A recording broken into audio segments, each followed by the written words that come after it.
Assalamu alaikum. Assalamu alaikum. Good morning and welcome to Rise and Shine on 365. कैसे हैं आप लोग? Happy Tuesday, everyone. आप बहुत अच्छी लग रही है आज, आपको पता है? I had a terrible start to my day with my bad hair day today. But वैसे मैं भी कोई खास नहीं लग रहा, नहीं, मेरे बाल भी भाई, ठीक है, छोड़े, चलता है। बस खैर कभी कभार शो पे आता है जी। क्या एक होते क्या हैं गुड हेयर डेज और एक कुछ होते हैं bad hair days. So today is my bad hair day.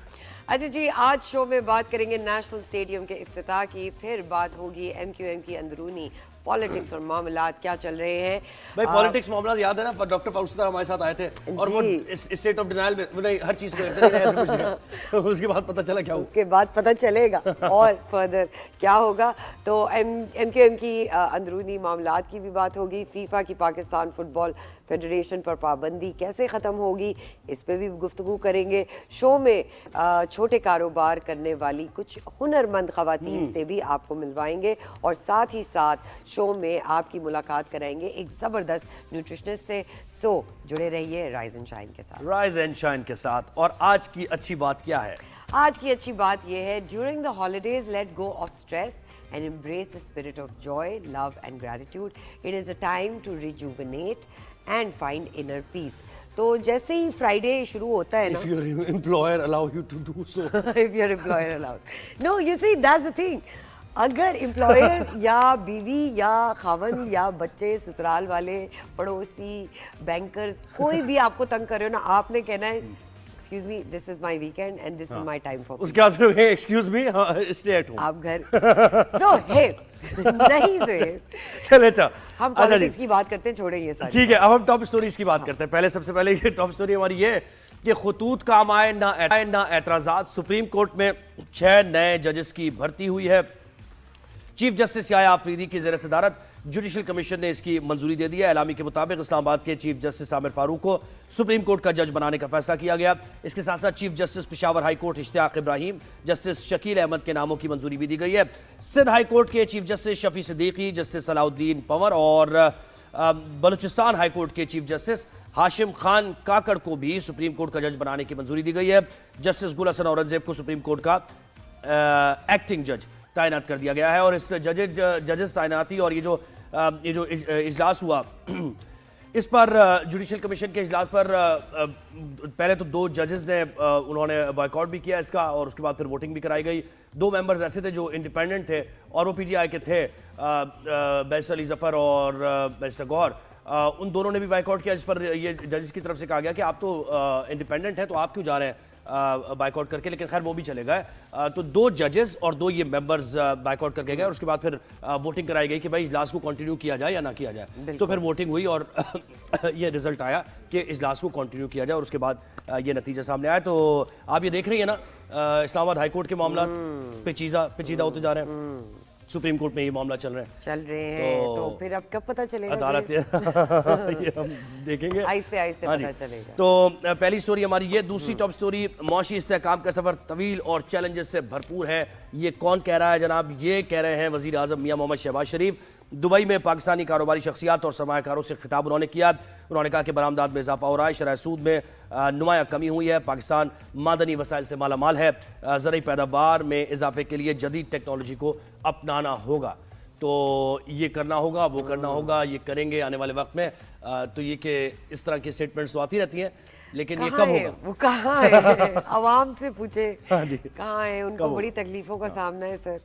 तो hopefully things should be better. अच्छा जी, नेक्स्ट उस पे आते हैं, न्यूज़ पे। अमेरिका के 2 billionaires Elon Musk and Sam Altmann के दरमियान कॉन्फ्लिक्ट शिद्दत इख्तियार कर गया। इलॉन मस्क ने ओपन एआई और सैम अल्टमन ने ट्विटर खरीदने की बिड्स लगा दी। जी हाँ, इलॉन मस्क ने कहा है कि अगर सैम अल्टमन सेम क्या चाहे तो वो 97.4 बिलियन डॉलर्स में ओपन एआई खरीदने को तैयार है। जवाब में सैम अल्टमन ने कहा कि थैंक्स फॉर दिस ऑफर, मगर हम ओपन एआई नहीं सेल कर रहे। सैम अल्टमन ने मस्क को मुखातिब करते हुए ये भी कहा कि अगर तुम चाहो तो हम 9.74 बिलियन डॉलर्स में ट्विटर खरीदने के लिए तैयार है। इलॉन मस्क का ओपन एआई के हेड अल्टमैन से कॉन्फ्लिक्ट चल रहा है। मस्क अल्टमैन के खिलाफ कई मुकदमात भी दायर कर चुके हैं। तो ये जी हमने सुना था बच्चे लड़ते हैं और कहते हैं ये मेरा टॉय है ज्यादा अच्छा है, तुम्हारा टॉय ज्यादा अच्छा है। ये तो हवाई बातें चल रही है वैसे, पता है are doing this on like international television. What is happening? तो ये कि एक ने कहा कि मैं ले लूंगा, दूसरे का कि वो देखिए अब इलॉन मस्क कैसे लग रहे, 4 साल के बच्चे हैं वो। अच्छा वैसे ये देखे ना, मैं ये कहता हूँ कि शायद कोई यूएसपी होता है ना हर किसी का, तो अब बिजनेस के तौर तरीके या बिजनेसमैन जो जिस तरह माइंडसेट है वो बदल गया है ना। वो बिल्कुल it's all become very digitalised. आगे वो नहीं है कि वो जो दादा टाइप होते थे जो इतने बड़े कि सेठ बैठे हैं, अब वो यंगस्टर्स आगे उन्होंने कहा है वील टेक ओवर, उछल कूद कर रहा है एक दूसरे से, यानी तकरार भी चल रही है। और जो वो है अल्टमैन है वो भी कुछ काफी यंग से है दिखाई देते हैं। और it's it's nice to see young people doing well, but at the same time there is some sort of responsibility जो सबने रिस्टेन करनी है जी। तो ये हमारी टॉप स्टोरीज हो गई। अब हम शो का आगाज करते हैं जी। क्रिकेट की बात करते हुए अभी तक है आपका फेवरेट वैसे? नहीं मेरा, हाँ क्रिकेट मैंने मशवरा भी यही दिया था कि क्रिकेट को यानी एज एक खेल की तरह देखें। हाँ, पाकिस्तान टीम को सपोर्ट करें लेकिन उम्मीद ना रखें। ओह अच्छा, ये जरा मुश्किल है। ये फॉर्मूला बताया था। अच्छा तो आईसीसी चैंपियंस ट्रॉफी के लिए नेशनल स्टेडियम कराची का इफ्तिताह आज किया जाएगा। रंगारंग इफ्तिताही तकरीब में आतिशबाजी का शानदार मुजाहरा भी होगा, लाइट शो भी होगा, और मजे की बात यह है कि जनाब तकरीब में अवाम का दाखिला मुफ्त होगा। तो हम जैसे लोग, मेरे और आप जैसे जो इंतजार करते हैं कि मुफ्त दाखिला हो तो फ्री लोडर्स जिन्हें कहते हैं, उनकी आज बारी है। हाँ जी। और दूसरी तरफ कल साउथ अफ्रीका और न्यूजीलैंड के दरमियान जो मैच हुआ उसकी भी हम बात करेंगे। सेबुल की सीरीज के दूसरे मैच में न्यूजीलैंड ने साउथ अफ्रीका को 6 विकेट से शिकस्त देकर फाइनल के लिए क्वालिफाई कर लिया है। और साथ ही साथ आने वाले कल यानी बुध को पाक साउथ अफ्रीका मैच भी जरा ये मजे का होने वाला है। बिल्कुल मजे का होने वाला है। किसकी तरफ आप ज्यादा लीन कर रहे हैं? साउथ अफ्रीका की तरफ। Good team. बिल्कुल ऐसे ही है, क्योंकि देखें वो जो मैच कल हुआ है न्यूजीलैंड साउथ अफ्रीका का, तो उसमें साउथ अफ्रीका यंगस्टर बैट्समैन ने बेहतरीन सेंचुरी स्कोर की है। तो दूसरी तरफ से विलियमसन तो खेल ही रहे, कल भी उन्होंने सेंचुरी मार दी है, बड़ा उससे पहले भी उन्होंने अच्छा खेला। तो इसी पे मजीद बात करने के लिए हमारे साथ अब मौजूद हैं शाहिद हाशमी साहब, सीनियर स्पोर्ट्स जर्नलिस्ट हैं। उनको वेलकम करते हैं। अस्सलाम वालेकुम शाहिद साहब, thank you so much for giving us your time. वालेकुम अस्सलाम, मोस्ट वेलकम। सर ये बताइए, आज नेशनल स्टेडियम का इफ्तिताह होने जा रहा है, क्या लगता है तकरीब कैसी होगी? आपने विजिट किया है अभी तक या नहीं? बिल्कुल, कई दफ़ा विजिट किया है नेशनल स्टेडियम। बिल्कुल लाइट्स वगैरह, नेशनल स्टेडियम की जो तज़ीन और आराइश है, नेशनल स्टेडियम की जो अपग्रेडेशन है ज़बरदस्त है। सामने की तरफ जहाँ पे रेजिडेंशियल एरिया पीछे की तरफ नज़र आता है, यूनिवर्सिटी भी एक प्राइवेट है, वहाँ पे एक नई बिल्डिंग बनाई है जिसमें अब दोनों टीमों का ड्रेसिंग रूम है, कॉर्पोरेट बॉक्सेस हैं, चेयरमैन बॉक्स वहाँ पे है। बड़ा ज़बरदस्त इसका अपग्रेडेशन हुआ है। थोड़ी सी स्क्रीन्स का एक प्रॉब्लम मुझे नज़र आ रहा है। जो 2 स्क्रीन लगाई हैं उनके जो पिलर हैं वो ऑब्स्ट्रक्ट कर रहे हैं व्यू, वहाँ पे जो बैठे हुए लोग हैं उसका थोड़ा सा एक प्रॉब्लम है। वैसे यूजुअली दुनिया में जहाँ पे भी इस तरह की स्क्रीन लगती हैं उनके जो पिलर होते हैं वो ग्राउंड के बाहर से आते हैं और स्क्रीन फिर अंदर की तरफ से लगाई जाती है। तो वो एक थोड़ा सा प्रॉब्लम लग रहा है, जिससे थोड़ा सा जो तमाशाई उन 2 स्टैंड में बैठेंगे उनका व्यू जो है वो ब्लॉक हो रहा है। जी, तो ये तो नेशनल स्टेडियम की बात हो गई। शायद भाई जरा परफॉर्मेंस की भी बात करते हैं टीम की। ये तो लग रहा है कि बड़े लड़के ले आए हैं मेरे ख्याल से। न्यूजीलैंड बड़े लड़के ले आए, भाई क्या कर रहे हैं? नहीं ऐसा नहीं है, हमारे भी लड़के छोटे नहीं है। हमारे लड़के जरा थोड़ा सा ना धक्का स्टार्ट है। और ये बहुत ही अच्छी एक चीज मेरे हिसाब से जो पॉजिटिव चीज है कि ये ट्राई सीरीज के 2 मैच मिल गए हमें आराम से ट्राई करने के। मैं इसे ट्राई सीरीज कह रहा हूँ, यानी TRY ये भी ठीक है शायद भाई। हाँ, 2 मैच हारने के दो एक धक्के लगेंगे तो फिर जब चैंपियंस ट्रॉफी का मैच होगा तो न्यूजीलैंड को एकदम से धचका लगेगा कि यार ये वही पाकिस्तान की टीम जिसको हमने हराया था। फिर वो कहेंगे बड़े बच्चे ले आए। क्या बात है भाई। हाँ, चैंपियंस ट्रॉफी का अलग ही ये तो आप ऐसे समझ रहे हैं, हमें आप बच्चा समझ के कहानियां सुना रहे हैं कि बेटा फिर ऐसा होगा, फिर अगले दिन ये हो जाएगा, फिर सर बादशाह मगर जो है वो जीत जाएगा। शाहिद साहब साउथ देखिए अफ्रीका की पाकिस्तानी फैंस को थोड़ा सा रिलीफ भी तो देना ना, थोड़ा सही सा सही कह रहे हैं आप, सही कह रहे हैं। थोड़ा सा हाँ सही बात है, ताकि चैंपियंस ट्रॉफी में आया खुशी खुशी। सही। शाहिद साहब साउथ अफ्रीका की बेहतरीन परफॉर्मेंस रही है, क्या लगता है कैसा खेलेंगे आइंदा? कल पाकिस्तान का और साउथ अफ्रीका का अच्छा, मैच है। यंगस्टर ने भी शायद भाई बड़े अच्छा सेंचुरी स्कोर की। विलियमसन तो खैर है ही, लेकिन ये कि साउथ अफ्रीकन यंगस्टर ने जबरदस्त, और ऐसे टाइम पे कि जब चैंपियंस ट्रॉफी में एंटर हो रहे हैं वो, क्या कहेंगे, कितना बूस्ट मिला है साउथ अफ्रीका को? बहुत जबरदस्त बात है, और ये निशानदेही करता है कि उनका सिस्टम बहुत अच्छा है, उनका जो डोमेस्टिक सिस्टम है वो बहुत अच्छा है। वहां से मैच्योर क्रिकेटर इंटरनेशनल क्रिकेट में आते हैं। उसने एक टेस्ट और कोई तकरीबन 20 के करीब T20 खेले में, मैथ्यू ब्रिड्स के, उसने एक टेस्ट और 20 T20 खेले में, लेकिन इंटरनेशनल क्रिकेट में जाके बाहर किसी मुल्क में जाना, वहां जाके परफॉर्म करना, और बिल्कुल ओपोजिट कंडीशंस होती हैं। साउथ अफ्रीका में तेज पिचेस होती हैं, बाउंसी पिचेस होती हैं, स्विंग और सीम होती है। हमारे यहाँ बिल्कुल फ्लैट पाठा पिचेस होती हैं जिसपे स्पिन तो होता है लेकिन तेज बॉलर्स को इतनी मदद नहीं मिलती। तो वहां आकर परफॉर्म करना, हैट्स ऑफ टू ब्रिड्स के। उसने यंग प्लेयर है वो, उसका बहुत ही ब्राइट फ्यूचर है। ऑल्दो अब आप ये देखें कि उसने 150 कर लिया, लेकिन वो चैंपियंस ट्रॉफी की टीम में नहीं है। शाहिद साहब बॉलिंग लाइनअप का भी बताइए। बिल्कुल बिल्कुल, कि पूछे क्या हमारे स्पिनर्स हैं, क्या है अच्छा लाइनअप है, कॉम्बिनेशन क्या हो सकता है शायद भाई? मुझे बताएं, स्पिनर्स हमने उनको सक्सेस मिली, न्यूजीलैंडर्स को स्पिन उन्होंने खिलाया, 3-3, एक पार्ट टाइमर भी हुआ।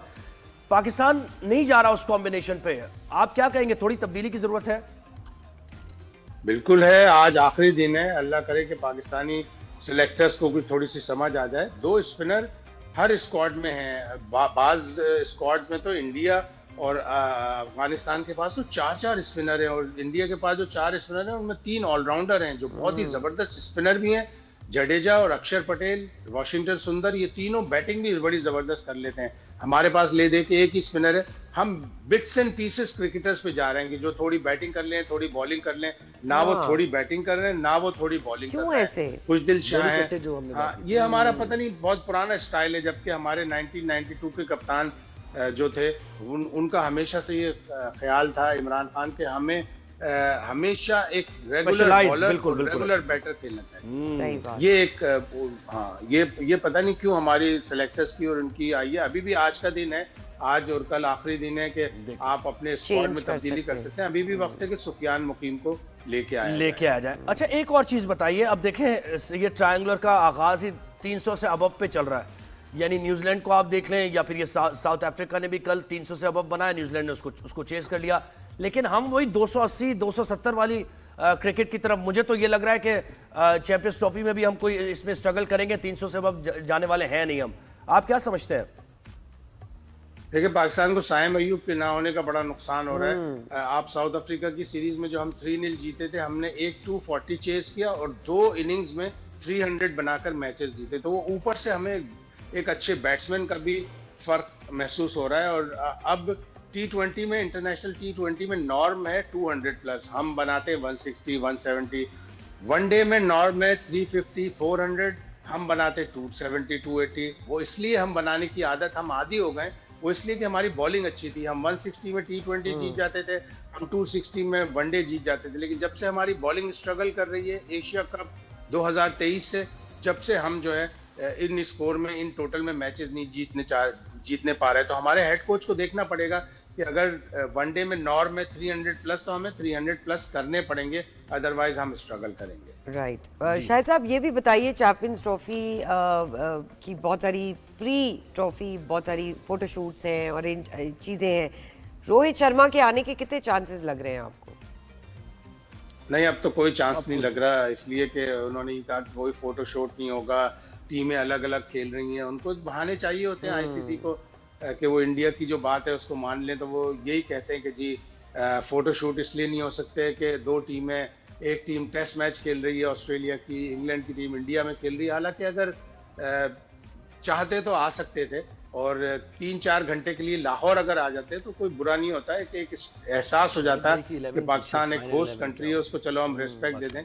लेकिन इंडिया तो चाहता है कि पाकिस्तान को कंप्लीटली आइसोलेट कर दे, उनका अंपायर, उनका मैच रेफरी भी नहीं आ रहा, जबकि 6 टीमें यहाँ पे दूसरी आएंगी, इंडिया नहीं आ रही, 6 टीमें दूसरी आएंगी, उनके अंपायर्स आएंगे, लेकिन इंडिया को पाकिस्तान में खतरा नजर आता है। उनका एक बेस्ट अंपायर जो इंटरनेशनल में बड़ा अच्छा अंपायर नितिन मेनन, उनके बड़े अच्छे डिसेंट से मैच रेफरी हैं जवागल श्रीनाथ, वो दोनों भी पाकिस्तान नहीं आ रहे। तो इंडिया की तो अब कोशिश यही होती है कि पाकिस्तान को हर चीज में आइसोलेट कर दे। उनको हजम नहीं हो रहा कि पाकिस्तान चैंपियंस ट्रॉफी का होस्ट कैसे है। सही बात है। अच्छा 11 की जो आपके प्लेयर्स हमारी कौन से players फाइनल lineup 11 जो क्या है। है? शाहिद भाई आपकी टीम क्या है, ड्रीम टीम क्या बनाई है आपने, ये जो हमारे 16 या 15 लड़कों में से जो आप चाहेंगे? मेरी ड्रीम टीम तो ये होती कि पाकिस्तान इमामुल हक को भी रखता एक मिडिल ऑर्डर बैट्समैन की जगह, और एक फास्ट बॉलर या एक और मिडिल ऑर्डर बैट्समैन की जगह सुफियान मुकीम को रखता। आप रेगुलर ओपनर के साथ खेलते हैं, अब आप बाबर आजम जो ऑलरेडी स्ट्रगल कर रहे हैं बैटिंग में, उनको आपने ऊपर भेज दिया, उनको कन्विंस कर दिया कि जी नहीं आप ओपन करेंगे, वो ओपन करने के लिए उनको भेज दिया, अल्लाह करे कि वो चल जाएं। तो मेरी तो ड्रीम 15 होती जिसमें एक सुफियान मुकीम भी होते, लेफ्ट आर्म स्पिनर जो रिस्ट स्पिनर हैं, जो बहुत अच्छे बॉलर हैं, और इमामुल हक भी होते, लेकिन अब नहीं है तो क्या किया जाए। लेकिन अब अभी इस 11 में क्या आप समझते हैं, इस 11 में आप क्या समझते हैं? बाबर आजम की जगह कामरान गुलाम आ जाए ओपन करने, क्योंकि देखिए और तो ऑप्शन है नहीं हमारे पास। नहीं, सऊद शकील आ सकते हैं ओपन करने। सऊद शकील ने डोमेस्टिक में भी थोड़ी बहुत ओपन की है, लेकिन वो एक ये प्लॉय ये भी होता है कि जी एक लेफ्ट हैंडर होना चाहिए तो एक राइट हैंडर, ताकि बॉलिंग को फील्डिंग को थोड़ी सी प्रॉब्लम हो बार बार चेंज करने में। तो अगर वो प्लॉय चाहता है पाकिस्तान या पाकिस्तानी सेलेक्टर या पाकिस्तानी हेड कोच, तो फिर राइट हैंडर ही चाहिए होगा फखर जमान के साथ। लेकिन ज्यादा तो अच्छा शाहिद भाई ये होता है खुशदिल फखर और जमान। फहीम अशरफ और इसका उस्मान खान का क्या करना है? उनको बिठाना है या खिलाना है? आप बताएं आपने ना। सेलेक्ट किया है, आप बताएं ना, आप बताएं क्या करना करना है। पड़ेगा। फुल डिसोनिंग चल रही है। दोनों प्लेयर इतने बुरे नहीं है, इतने प्लेयर बुरे नहीं है, लेकिन उनको आपने बांग्लादेश प्रीमियर लीग की परफॉर्मेंस में सिलेक्ट किया है, जिसका कोई खास स्टैंडर्ड नहीं है बांग्लादेश प्रीमियर लीग का। वहां पे ना बॉलर इतने टॉप क्लास होते हैं ना बैट्समैन। वहां की बांग्लादेश प्रीमियर लीग की सबसे अच्छी जो बात है वो क्राउड है, क्राउड बहुत अच्छा आता है, बाकी स्टैंडर्ड इतना अच्छा नहीं होता। उसकी परफॉर्मेंस में आपने खुशदिल को, फहीम अशरफ को सेलेक्ट किया है। आप सेलेक्ट किया है तो उनसे काम लें। खुशदिल शाह को समझाएं कि आप हमारे पार्ट टाइम स्पिनर है, आपने 6-7 ओवर हमें निकाल के देने। 9 ओवर में जिस तरह उन्होंने 66 रन दिए न्यूजीलैंड के खिलाफ, वो हमें नहीं चाहिए। फिर वो आए बैटिंग करने, वो बाहर निकल के खेलने गए और वो स्टंप आउट हो गए। उनको चाहिए सीखें कि केन विलियमसन ने किस तरह इनिंग्स को बिल्ड किया, बिल्कुल। डैरिल मिचेल sustain ने किया, किस तरह बिल्कुल। इनिंग्स को बिल्ड किया, ग्लेन फिलिप्स ने किस तरह इनिंग्स को आगे बढ़ाया डाउन द 44 ऑर्डर। overs बिल्कुल में। बिल्कुल बिल्कुल ऐसे ही। हाँ, 44 ओवर्स में न्यूजीलैंड के सिर्फ 238 रन थे, वहां से 98 रन उन्होंने बना दिए आखिरी 5-6 सही ओवर बात में, और आखिरी 4 ओवर में 84 रन बना दिए। अच्छा तो शाहिद साहब ये भी बताइए कि 300 प्लस अगर हमें रन चाहिए तो आपको लगता है कि बाबर आजम इस फॉर्म में है कि हमें वो अच्छा स्टार्ट मिल और सकता है? रिजवान भी कोई खास वापस आती हुई दिख रही है आपको उनकी फॉर्म? पाकिस्तान की टीम देखें एकदम से हैरान कर सकती है। एक मैच में अगर उसने 247 रन बनाए तो अगले मैच में 347 रन भी बना सकती है। ये इनके अपने ऊपर जबरदस्त। है। बाबर आजम एक बहुत ही अच्छा प्लेयर है, अगर वो क्लिक कर गया और उसने बैटिंग अच्छी करना शुरू कर दी। लेकिन कुछ अरसे से मैं देख रहा हूँ, तकरीबन 1-1.5 साल से उसको कोई प्रॉब्लम है, कोई प्रॉब्लम उसे हर्ट कर रहा है, कोई उसे सता रहा है, वो पता नहीं उसको एड्रेस कर पा रहा है नहीं कर पा रहा, Internal। क्या वजह है। ये इन चीजों को अगर वो प्रॉब्लम को अपने एड्रेस कर ले, सहम सा गया, क्या सहम सा गया है लड़का, क्या हो गया? डर सी गई है सलाह। हाँ, कुछ सहम सा गया मेरा ख्याल है। क्या उसे कवर ड्राइव नहीं अच्छी लग सी रही, हो लड़की क्या रहा है? देख के शादी अच्छी कर सी लेनी। लड़की देख के शादी कर ले। सर ये तो जो सब कहते हैं ना कि जी इसको ही प्रॉब्लम है, इसकी शादी करा दो। शादी is not the solution, hopefully हो बेटर सकता है उसके प्रैक्टिस। सहमने की वजह ये हो। मेरे हिसाब से है एक अच्छी लड़की आएगी, अच्छा। उसका पार्ट बनेगी, उसके दुख और सुख की साथ भाई ये जरा चला दीजिएगा उसको- शाहिद भाई की तरफ से ना, बाबर आजम साइड के पे लिए। चलाइएगा कि क्या मशवरा दिया है। और यकीन करें हमारी और आपकी जिंदगियों में मुझे ये जो खातून है आपके साथ, क्या सॉरी सरवत है हमारे साथ। सरवत बीबी, मुझे नहीं पता, आप अभी तो मेरा ख्याल है आप शादीशुदा नहीं होंगी, लेकिन जुहेब हैं तो इनको पता होगा कि आपको आपका जो पार्टनर होता है, आपकी जो शरीक सफर होती है या सही बात है, ये ख्वातीन का बात जो तो मियां हकीकत होता है, वो कितना कॉन्फिडेंस देता है आपको। वो बाबर आजम एक खराब इनिंग्स खेल कर जब घर जाएगा तो उसकी बीवी से बताएगी ये शाहिद भाई देखे, मैं तो शादीशुदा हूं, मेरे बाल बिल्कुल सही है। अच्छा, मजाक का आपसे मार्जिन ले लेता है, शाहिद भाई के देखे बाल उड़ रहे हैं।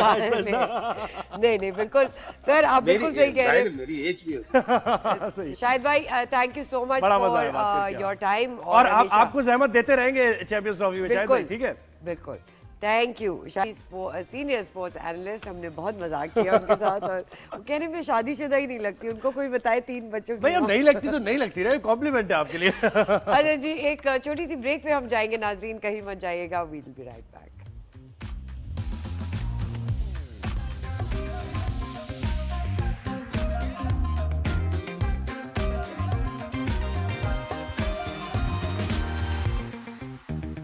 वेलकम बैक नाजरीन। अब हम क्या बात कर रहे हैं ज़ुहैब? हम journey of overseas Pakistanis right की बात करें जी। ऑफ कोर्स, ओवरसीज पाकिस्तानियों की जर्नी की।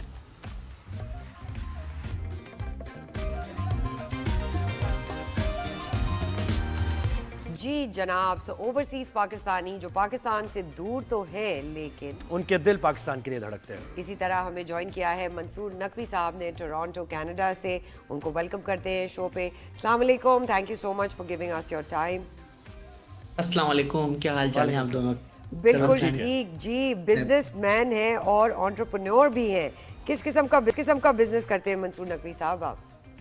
बस हम आपके ही वतन से 96 में यहाँ से हमने माइग्रेट किया था, कनाडा गए। हमारे वतन से, आपके नहीं, हमारे आपके हमारे वतन सर, हमारे वतन से, बिल्कुल सही बात है हमने, लेकिन हमने अपने वतन से मोहब्बत को बहुत दिल से लगा के रखा। गुड। और 96 से 25 जर्नी जरूर कनाडा में, लेकिन हर वक्त दिल धड़कता जो है वो पाकिस्तान के लिए है। और हमने यहाँ पर अपना लाइफ स्टार्ट किया कि पाकिस्तान से जब भी कोई माइग्रेट करता है यहाँ पर, तो वो उसके लिए चैलेंजेस होते हैं कि लाइफ के अंदर वहाँ पे कैसे सेटल किया जाए और अपने आप को कैसे एक जॉब प्रोवाइडर बनाया जाए, आप किसी भी एक जगह पे जॉब खुद करने लगे। तो ये मुझे बहुत बड़ा एजाज़ है कि बीइंग अ पाकिस्तानी कि हमने वहाँ पे मैनी बिजनेस इस्टेब्लिश किए और अपनी ग्रुप ऑफ द कंपनीज की, और सिर्फ बिजनेस इस्टेब्लिश ही नहीं किए बल्कि पाकिस्तान के अंदर हमने जो है वो बेतहाशा मुख्तलिफ सिटीज़ के अंदर जो है वो एम्प्लॉयमेंट क्रिएट की। और मैं समझता हूँ कि बीइंग अ पाकिस्तानी मेरे लिए सबसे बड़ी ये प्राउड की बात। माशाल्लाह, बहुत अच्छा। 1996 में जब आप गए तो उस वक्त आसान था जाना मुल्क से बाहर, कनाडा सेटल होना? क्योंकि अभी जो खबरें कनाडा से आ रही हैं वो इतनी कोई अच्छी नहीं है, मईशत भी उनकी स्ट्रगल कर रही है, फिर रोज़गार के मौके भी नहीं हैं, हेल्थ फैसिलिटीज़ भी वैसी नहीं है। क्या ये सही है जो लोग बता रहे हैं, या आप क्योंकि बेहतर पोजीशन में हैं ये बताएंगे? देखिए 1996 में जो सूरत हाल थी उस वक्त कनाडा फुल्ली रिसेशन के अंदर था, और मैं समझता हूँ कि वहाँ पर जो है आपको मिनिमम वेजेस की जॉब हासिल करना भी बड़ा मुश्किल काम था, अगर वो वक्त आप रिकॉल करें। बाद में 2000 में बेहतर हुआ और फिर वो आगे की तरफ चलता गया। आजकल की सूरत हाल में बिल्कुल ये बात सही है कि वर्ल्ड के अंदर जो ख़ास तौर पर रियल एस्टेट के अंदर जो एक रिसेशन है, एक प्राइसेस ड्रॉप हैं और इन्फ्लेशन इतना ज़्यादा है कि मैं तो जो भी अपना पाकिस्तानी हमसे मिलता है और हम लोग पाकिस्तान को क्लेम करते हैं कि भाई यहाँ पे बड़ी महंगाई है। ऑफ कोर्स यहाँ पे महंगाई, there is no doubt about it, लेकिन इसके बावजूद मैं ये कहूँगा कि सर्वाइवल जो है कनाडा या यूएस में करना ज़्यादा मुश्किल काम है, क्योंकि वहाँ पे आपको जो है वो बहुत ही मुश्किल तरीके से आपको रेंट पे करना है, मॉर्गेज पे करना है, आपको इंश्योरेंस पे करना है, तो वहाँ पे सर्वाइव आपका बहुत मुश्किल है। लेकिन मैं ये यकीनन ये तो इसकी नेगेटिव साइड है, लेकिन पॉजिटिव साइड जो है कि अगर आपके पास कोई रोड मैप है और आपके अंदर एनर्जी मौजूद है और आपके पास कोई मेंटोरशिप मौजूद है और डायरेक्शन मौजूद है, आप बिलीव करें कि कनाडा से अच्छा मुल्क दुनिया में कोई भी नहीं है आज की डेट। वो रोड मैप क्या हो सकता है, यानी क्या क्या जॉब अपॉर्चुनिटीज हैं जहाँ जो इंसान तैयारी करके आए? देखिए सबसे पहले तो अपने दिमाग को ये फिल्टर करके आए कनाडा जैसे मुल्क के अंदर कि मुझे वहाँ पर जो है वह सारे काम करने हैं। यानी यहाँ पे वो जो निज़ाम है कि मैं अगर यहाँ पे किसी 17 ग्रेड का ऑफिसर था, 18 ग्रेड का ऑफिसर का मेरे पास बैच लगा हुआ है, तो वहाँ पर मैं कोई काम इसी लेवल का करूँगा तो ये बैच आपको उतारना पड़ेगा। आपको सिर्फ मेहनत करनी पड़ेगी। पहली चीज़ तो आपको ये पहला तो आपको एम्बिशन ये लेकर वहाँ पे जाना है, पहली चीज़। दूसरी चीज़ इम्पॉर्टेंट है कि अगर वहां पर आप किसी भी तरह से अपना बिजनेस सेटअप कर सकते हैं। और उसके लिए मैं आपको छोटी सी एग्जांपल दूंगा कि अगर आपको कोई भी मेंटोर मिल जाए आपको, कि जो कि आपको एक गाइडर मिल जाए जो आपको गाइड कर सके कि मुझे बिजनेस कैसे एस्टेब्लिश करना है, क्या करना है, आप बिलीव करें कि आपके पास पैसे ना भी हों तब भी आप बिजनेस बड़े आराम से एस्टेब्लिश कर सकते हैं। ये मैं खुद जाती एग्जांपल लूंगी, जब मैं 96 में यहाँ पे मास्टर ऑफ फिलॉसफी में केमिस्ट्री में करके जब पाकिस्तान से कनाडा गया, तो वहाँ पर मैंने एक कॉफ़ी शॉप से, कॉफ़ी टाइम की एक फ्रेंचाइज थी, उसको बाय किया और वहाँ पे उससे अपनी लाइफ को स्टार्ट किया। आप यकीन माने कि वो एक स्ट्रगल थी, लेकिन वो एक स्टेप फुट होता है कि इंसान कैसे आगे बढ़ना है, और वो रास्ते आपके खोलते चला जाता है। Right. आज हमारे पास 25 बड़ी कंपनीज हैं, थाउजेंड्स ऑफ एम्प्लॉयज हैं, और हम क्या, लेकिन पाकिस्तान को सबको हम रन कर रहे हैं। तो बाद वक्त ये अच्छा लगता है कि इंसान अगर कोशिश करे तो वो बहुत कुछ कर सकता है। बहुत कुछ ये achieve कर डिप्रेस सकता है, बिल्कुल। ये डिप्रेस करे कि मैं ये नहीं कर सकता। राइट नकवी साहब, ये भी बताइए, पाकिस्तान में भी बहुत टैलेंट है और बहुत एम्बिशियस हमारी यूथ है। कौन से सेक्टर्स में आप कहेंगे कि आके कनाडा में अपने आप को इस्टेब्लिश करना चाहिए यंग यूथ को? देखिए, कनाडा के अंदर सबसे अच्छी चीज़ जो है, वो जो इंडस्ट्री है वो है आपकी सर्विस इंडस्ट्री है। सर्विस इंडस्ट्रीज में सबसे बड़ा बेनिफिट हमारी कम्युनिटी को, और 70% ऑफ द पॉपुलेशन जो है वो पैसे अर्न कर रही होती है, वो सर्विस इंडस्ट्री से कर रही होती है। अब सर्विस इंडस्ट्री का सबसे बड़ा बेनिफिट ये है, वहाँ पे आपकी कोई इन्वेस्टमेंट नहीं है, आपको सिर्फ अपनी स्किल बिल्ड करनी है। आप वहाँ पर रियल एस्टेट एजेंट बन जाएं, आप वहाँ पर मॉर्गेज ब्रोकर बन जाएं, आप वहाँ पे इंश्योरेंस एजेंट बन जाएं, आप वहाँ पे अकाउंटेंट बन जाएं, यानी इस आपके पास सर्विस इंडस्ट्रीज की पूरी सीरीज मौजूद है। हमारी कंपनी में जितनी भी आप प्रोडक्ट अगर आप देखेंगे तो उसमें पूरी सर्विस इंडस्ट्रीज को हमने फोकस किया है। हमारा कोई भी नया इमिग्रेंट भाई वहाँ पे जब आता है तो उसको हम फ़ौरन गाइड करते हैं कि तुम वहाँ पर जो भी क्वालिफिकेशन मौजूद है, अगर तुम कोई भी एक सर्विस इंडस्ट्री पकड़ लो और उसके अंदर डेडिकेट हो जाओ, तो तुम जॉब से बेहतर एंड अप होगे और अपने आप को ग्रो करके लेके और इसमें एक नर्सिंग का शोबा भी है, जो पाकिस्तान में बहुत से लोग हमने देखा कि वो जी जी जी बिल्कुल बिल्कुल जी, बहुत अच्छा पॉइंट है आपका। इस वक्त जो आफ्टर कोविड जो है, वो पूरी दुनिया के अंदर एक खौफ पैदा हुआ था कि जहाँ पर नर्सिंग और डॉक्टर की शॉर्टेज हुई थी, और स्पेशली कनाडा के अंदर, यूरोप के अंदर। तो कनाडा ने इनके लिए बड़ी अपॉर्चुनिटी पूरे तमाम टेरिटोरीज के अंदर खोली हैं, और बिल्कुल ये बेशक इन्होंने अभी रिसेंटली प्रोग्राम भी लेकर आए हैं कि आपको अगर नर्सिंग का कोर्स करना है तो बिल्कुल फ्री कोर्स आपको अपनी टेरिटोरीज में करवाएंगे, और जॉब भी आप नकवी साहब, ये भी बताइए, ट्रम्प के आने से कनाडा और अमेरिका के ताल्लुकात में कोई फर्क पड़ा है आप लोगों को? वो सारा और वो सारी एपिसोड जो हुई, बिल्कुल, क्या नजर आ रहा है? बेहतर फ्यूचर नजर आ रहा है, या you think it was better without Trump, before Trump? या मैं तकरीबन, मुझे माशाल्लाह तकरीबन 29 इयर्स कनाडा में हो गए हैं, और मैं आपको सिर्फ एक बोलूँगा कि कनाडा और यूएस बिल्कुल ऐसे ही हैं जैसे एक बाप और बेटी का रिश्ता है।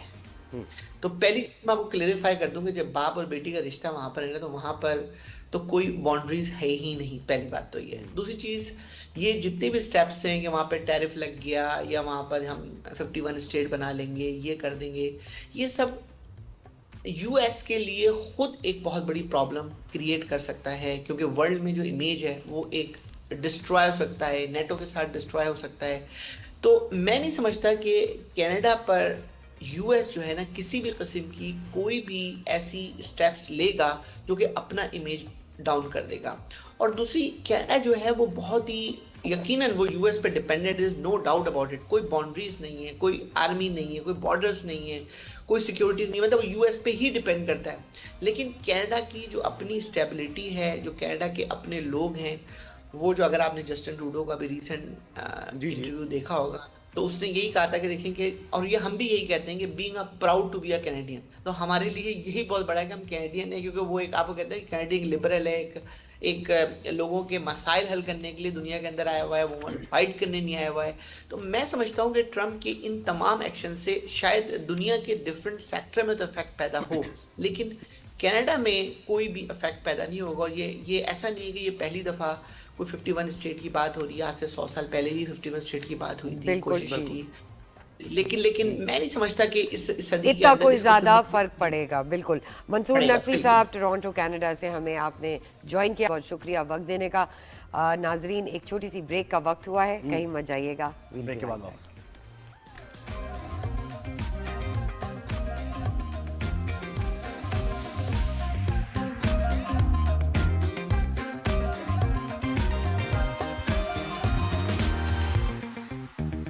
वेलकम बैक नाजरीन। थोड़ी फुटबॉल की बात हो जाए। फुटबॉल की बात करेंगे। पूरी दुनिया में फुटबॉल को जिस तरह देखा जाता है और लोग फैन हैं, पाकिस्तान में भी फुटबॉल के अगर आप देखें ना, यानी बात करें यंगस्टर्स से, बच्चों से, तो बहुत ज्यादा फॉलो करते हैं फुटबॉल को। और टैलेंट कितना है, बिल्कुल। लियारी आप हमारा देख लें तो ब्राजीलियन स्टाइल ऑफ आपको नजर आता है वहां पर, लेकिन उनके शूज उनके पास नहीं है, किट नहीं है उनके पास, उसके बावजूद स्किल्स उनकी बेहतरीन है। लेकिन अनफॉर्चुनेट बात यह है कि पाकिस्तान में जो फेडरेशन है, फुटबॉल फेडरेशन, वो पता नहीं क्या कर रही है और वो क्यों टैलेंट को वेस्ट कर रही है। फीफा ने पाकिस्तान फुटबॉल फेडरेशन की रुकनियत मुअत्तल कर दी है और आइन की पासदारी ना करने पर यह पाकिस्तान की रुकनियत मुअत्तल की गई है। पाकिस्तान फुटबॉल फेडरेशन जब तक फीफा और एशियन फुटबॉल फेडरेशन की तजावीज़ के मुताबिक अपने आइन में तरमीम नहीं करती, तब तक रुकनियत पाकिस्तान की मुअत्तल रहेगी। PFF 2015 से बुरान का शिकार है और 2017 के बाद ये तीसरा मौका है जब पाकिस्तान की रुकनियत मुअत्तल की गई। तो इसकी वजह क्या है और क्यों मैनेजमेंट में और ये जो एक इदारा है पाकिस्तान फुटबॉल फेडरेशन का, उसमें क्या चेक एंड बैलेंस नहीं है, उसमें अकाउंटेबिलिटी का सिस्टम नहीं है, उसमें क्या right man for the right job नहीं फॉलो किया जा रहा, हो क्या रहा है आखिर ये?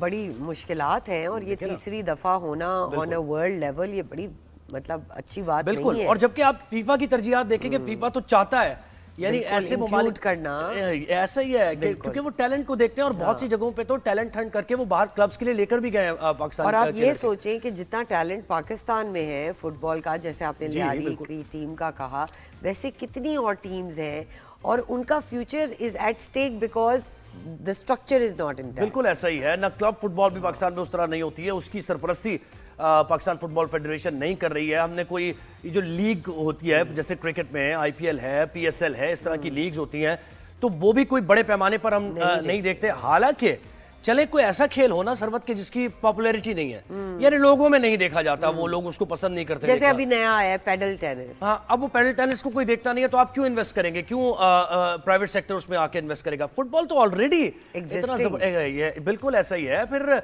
जो बड़े बड़े स्टार्स हैं फुटबॉल के, आप देखें कि उनकी पूरी लीग्स हैं, यानी रोनाल्डो की बात करें तो रोनाल्डो की पूरी दुनिया में एक अलग लीग है, अलग है, मेसी की अलग है। फिर इंग्लिश प्रीमियर लीग को कितना फॉलो किया जाता है, फिर उसके बाद ला लीगा जो है उसको कितना फॉलो किया जाए, बार्सिलोना और ये कितने क्लब्स आप यानी लो जबान ज़दे आम है बच्चों के। बिल्कुल। और बच्चे जो फॉलो करते हैं, आज बच्चे जो स्कूल में हैं वो सब फुटबॉल के फैंस हैं। तो इसी पे मजीद बात करते हैं। अल्तमश जीवा स्पोर्ट्स एंकर, तज्जियाकार हमें ज्वाइन किया और इससे पहले हम एक इदारे में काम भी कर चुके हैं। वेलकम करते हैं आपको। अस्सलाम वालेकुम Jeeva, welcome to the show, good to see you early morning. वालेकुम सलाम Sarwat, thank you for having me. वालेकुम सलाम Zoeb, good to see you again as well. अच्छा, सलाम हमारी जो कॉमन फ्रेंड है सरवत जो सब PCR में बांग्लादेशी मैनेज करती हो, she is also there of course. Jeeva, to cut the long story short, भाई ये क्या हो रहा है, एक दफा फिर बैन लग गया है, तो क्या वजूहात लग रही हैं आपको, क्यों बैन लग रहा है बार बार? This is the third time. Yes absolutely. थोड़ी सी मैं इसमें कॉन्टेक्स्ट देना चाहूंगा, इसको थोड़ा सा दिल कहते हैं ना थाम के रखेगा कि अभी तो एक्चुअली ऐसी आती है कि ऐसी चीजें हो भी सकती हैं। सो ये actually 2003, I would like to go back to 2003, तब एक नई PFF की बॉडी आती है, PFF being the Pakistan Football Federation, and जैसे हमें पता है कि हमारे मुल्क में लोग जब एक जगह आके बैठ जाते हैं वहाँ से वो फिर हटना नहीं चाहते। बिल्कुल। तो ये ग्रुप जो था वही हमारी फेडरेशन चला रहा था, एंड 2015 और 16 में जाके उस ग्रुप में जो है आपस में थोड़ी सी अनबन होती है, एंड एक दूसरे को वो सपोर्ट नहीं कर रहे थे, तो उसकी वजह से उन्होंने आपस में एक दूसरे पे केसेस कर दिए। एंड जहाँ पे जो आपकी जो एक प्रॉपर एक क्या कहते हैं प्रोसीजर होता है पाकिस्तान, वो फैसल सवाल हयात के दौर की बात करें ना अल्तमश? जी जी, I didn't want to take the name. नहीं हाँ है ज़ाहिर है ऐसा ही। इतना ट्रॉमा हो चुका है इन नामों के साथ, क्योंकि मैं खुद एक फुटबॉल फैन हूँ, मुझे बड़ा अफसोस होता है देख के कि क्या हाल है। बिल्कुल। ये जो फेडरेशन थी उन्होंने आपस में केसेस किए एक दूसरे के ऊपर। जब ये सब शुरू हुआ तो फीफा ने आके कहा कि हम आप पे बैन लगा रहे हैं, get your house in order. जब आप अपना हाउस ऑर्डर ठीक कर लेंगे तो हम आपको ये बैन हटा देंगे। तो उन्होंने थोड़ा सा अकल के कहते हैं ना होश के नाखून उन्होंने खाए और उसके बाद उन्होंने ये अपना हाउस ऑर्डर किया और फीफा ने आके हम पे बैन उठा दिया। कम 2017 फिर से लड़ाइयाँ शुरू हो जाती हैं एंड फिर से हम एक इंटरनेशनल एम्बैरेसमेंट बनते हैं क्योंकि जाहिर नहीं बात है अगर फीफा आप पे बैन लगा रहे हैं तो ये हेडलाइन पूरी दुनिया में जाती है, सब हर जगह ये चीज कवर होती है, फिर हम पे बैन लग जाता है। इस दफा फीफा कहता है कि इनफ इज इनफ, आप लोग जो है एक 2003 से वही लोग चले आ रहे हैं, so we want to start fresh. FIFA आके कहता है कि हम एक नॉर्मलाइजेशन कमेटी बनाएंगे। सो नॉर्मलाइजेशन कमेटी जो होती है बेसिकली वो होती है जैसे इंटरम गवर्नमेंट आप कह लें, जैसे हमारे इलेक्टेड जो रिप्रेजेंटेटिव्स आते हैं ट्रांजिशनल फेज होता है वो, जी हाँ एग्जैक्टली, ये ट्रांसफॉर्मेशन का फेज होता है। तो नॉर्मलाइजेशन कमेटी में वो एक कमेटी बनाते हैं कि भाई आप चीजों को नॉर्मलाइज करते हैं, गो टुवर्ड्स फ्रेश इलेक्शंस और फिर से हम ये पूरी चीज स्टार्ट करें। 2018 में फीफा एक नॉर्मलाइजेशन कमेटी बनाता है और हम सब लोगों को बड़ी उम्मीद होती है कि अब जो है फाइनली नए लोग आएंगे, नए सिरे से काम शुरू होगा और चीजें बेहतरी की तरफ जाएंगी। क्योंकि जिस तरह से आप दोनों ने अपने इंट्रो में कहा कि किस तरह से पाकिस्तान के अंदर ग्रास रूट्स में कितना फुटबॉल का रुझान जो है वो बढ़ चुका है, राइट? बट ये जो कर्स लगा हुआ है हमारी फुटबॉल के ऊपर, ये जो नॉर्मलाइजेशन कमेटी है 2 साल में वो भी आपस में लड़ पड़ी and FIFA again had to intervene and they like हम आप पे फिर बैन लगा रहे हैं, get your house in order and आप जैसे वो करेंगे हम आप पे बैन हटा देंगे। अच्छा, उसमें एक बड़ी दिलचस्प चीज साइड पे एक और होती है कि बाय दिस टाइम क्योंकि इतना एक हाइप बन चुकी होती है फुटबॉल के अंदर कि the government intervened and the honorable Supreme Court also said कि हम elections करवाएंगे और हमारे जो election का process होगा वो बिल्कुल free and fair होगा क्योंकि we are the honorable Supreme Court and उन्होंने एक body बना दी। अब होता ये है कि जितने भी आपकी international sports federations हैं वो सख्त इस चीज से खिलाफ होती है और भी गवर्नमेंट इंटरवेंशन हो या किसी और की इंटरवेंशन हो उनके मामला। सही बात। एक जगह जो है ये कोर्ट अपॉइंटेड बॉडी बन चुकी थी, एक जगह आपकी फीफा नॉर्मलाइजेशन कमेटी जिनके पास फीफा का हाउस था लाहौर के अंदर जो आपका हेडक्वार्टर है, it's right next to the stadium. तो जब ये मामला चल रहे थे तो कोर्ट के लोगों ने जाके कहा कि नहीं हमारा राइट है, उन्होंने जाके पीएफएफ का हाउस अपने तहवील में ले लिया। फीफा ने आप पे फिर बैन लगा दिया कि भाई ये तो हो ही नहीं सकता। इसमें 1.5 साल और हमारे जाया हो और फिर एक नई कमेटी बनाई जाती है नॉर्मलाइजेशन कमेटी, उसमें नए लोग सामने आते हैं। अब उस चीज को भी 2.5 साल हो चुके हैं और ये इलेक्शन हमारे हो ही नहीं पा रहे। तो बेसिकली जिनके पास 2015-16 से शुरू हुआ था, अब हम 2025 में आ चुके हैं and we have absolutely no idea कि हमारी ऑफिशियल फुटबॉल जो है वो किस डायरेक्शन में जा रही है। वही पाकिस्तान में वो सेंसस वाला और लोकल बॉडीज इलेक्शन का अहवाल है जैसे वो हो ही नहीं पाते, बिल्कुल बड़ी मुश्किल से पाते हैं। I hope I've been able to explain. You have with that amazing smile, हमें फिर आपने गमगीन तरीन खबरें दी हैं अच्छी स्माइल के साथ। We'll take it. Altamash, do tell कि इस पूरी चीज में सफर कौन कर रहा है? सफर प्लेयर्स कर रहे हैं हमारे, तो किस तरह रिजॉल्व हो सकती है? What is the solution? What is the direction? इसमें ये भी अल्तमश थोड़ा सा ऐड ऑन कि इसमें पैसे का जो इन्वॉल्वमेंट है, मॉनेटरी जो इन्वॉल्वमेंट है, वो कितना मामलात को खराब कर रहा है? क्योंकि देखिए फंडिंग भी बहुत मैसिव होती है फीफा की तरफ से। That's a very good question from both of you. So I'll start with Sarwat first. उन्होंने कहा कि प्लेयर्स सफर कर रहे हैं, कंप्लीटली एग्री, प्लेयर्स तो बहुत सफर कर रहे हैं। अनफॉर्चुनेटली अब आप ये देखें एवरी टाइम आप पे बैन लगता है तो आपके प्लेयर्स जो है वो कम्पीट नहीं कर पाते, राइट? क्योंकि आप पे, मैं एग्जांपल देता हूँ, आप पे जो पिछले हफ्ते बैन लगा, आपकी मेंस की टीम तैयार थी to play the AFC qualifier जो AFC चैंपियनशिप होने वाली सऊदी अरेबिया के अंदर। अब हमारी टीम नहीं जा सकती, राइट? आपके all that training, hard work, trying to stay सब जाया हो गया। आप उसमें कम्पीट नहीं कर सकते। बट आप ये टाइम देखें 2015 से लेकर 2025 में अगर आप 3 बैन लगे तो आपकी जो अंडर 12 की क्रॉप थी, अंडर 16 की क्रॉप थी, अंडर 18 की क्रॉप थी, वो हर साल वो एज बाउंड होने की वजह से वो उस ब्रैकेट से निकल जाए, राइट? तो वो फिर हर प्लेयर जो है वो एज की वजह से वो टाइम आउट हो रहा है और उसका पूरा करियर पावर है। सही बात। तो आप ये देखें कितना बड़ा नुकसान इन प्लेयर्स को हो रहा है, मेन एंड वुमेन। अच्छा, मैं एक और चीज पे आपकी तवज्जो लाना चाहूंगा, यहाँ फैंस फर्स्ट टाइम पाकिस्तान की हिस्ट्री में हुआ कि 2022 नवंबर का टाइम था कि Pakistan took part in the qualifiers for the FIFA World Cup जो 2026 में होने वाला है, like you know, in North America. Her country को मौका मिलता है कि वो इस क्वालिफाइंग राउंड में पार्टिसिपेट कर सकें. पाकिस्तान ने हिस्ट्री, अपनी फुटबॉल की हिस्ट्री रकम की जब उन्होंने पहली बार फर्स्ट राउंड से वो आगे बढ़े, क्योंकि पाकिस्तान कभी फर्स्ट राउंड से आगे बढ़ा ही नहीं है. कंबोडिया को हराया उस मैच के अंदर, without any publicity, without any marketing. Islamabad की ठंड के अंदर 20,000 लोग ये मैच देखने आए थे, without any marketing, any sales, any promotion. अब आप ये देख लें कि इस्लामाबाद जैसे शहर में उस ठंड के अंदर 30,000 लोग आए थे वो मैच देखने. उसके अंदर खवातीन थी, मर्द थे, बच्चे थे. और जब आपने क्वालिफाई किया, इतना एक हिस्टोरिक इवेंट हुआ. पाकिस्तान को 8 मैचेस इंटरनेशनल और मिले, और आपके ग्रुप में सऊदी अरेबिया, बिल्कुल, जॉर्डन, ताजिकिस्तान, राइट. तो आप उनसे होम एंड अवे मैचेस खेल रहे थे. फिर हिस्ट्री बनी कि सऊदी अरेबिया जैसी टीम जिसने अर्जेंटीना को वर्ल्ड कप में हराया था, like you guys remember 2022 world cup में जो बड़ा एक फेमस चार्ट बन गया था, वेस्ट मेसी. पाकिस्तान आई थी पिछले जुलाई. अब आप सोचें फैंस के लिए कितना बड़ा मौका था कि वो उन स्टार्स को अपने क्या कहते हैं बीच में पाके. उनके फेमस इटालियन कोच थे जब सऊदी की टीम के साथ नहीं है.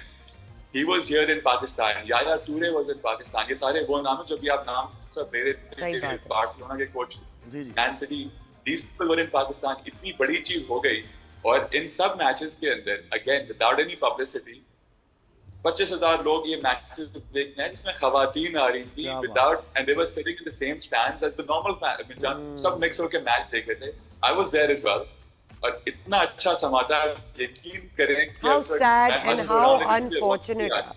Altamash, we thank you for your time and we really hope that हमारे sports और आगे जो future है उसको compromise ना किया जाए for just home body politics. बिल्कुल ऐसे ही है. It's so unfortunate. और बहुत तीसरी शुक्रिया दफा अल्तमश, आपने में वक्त दिया. एक ब्रेक लेना है यहाँ पर. बिल्कुल. ब्रेक के बाद आते हैं, हेडलाइंस ब्रेक है, उसके बाद आएंगे और कंटिन्यू करेंगे शो के सिलसिले में.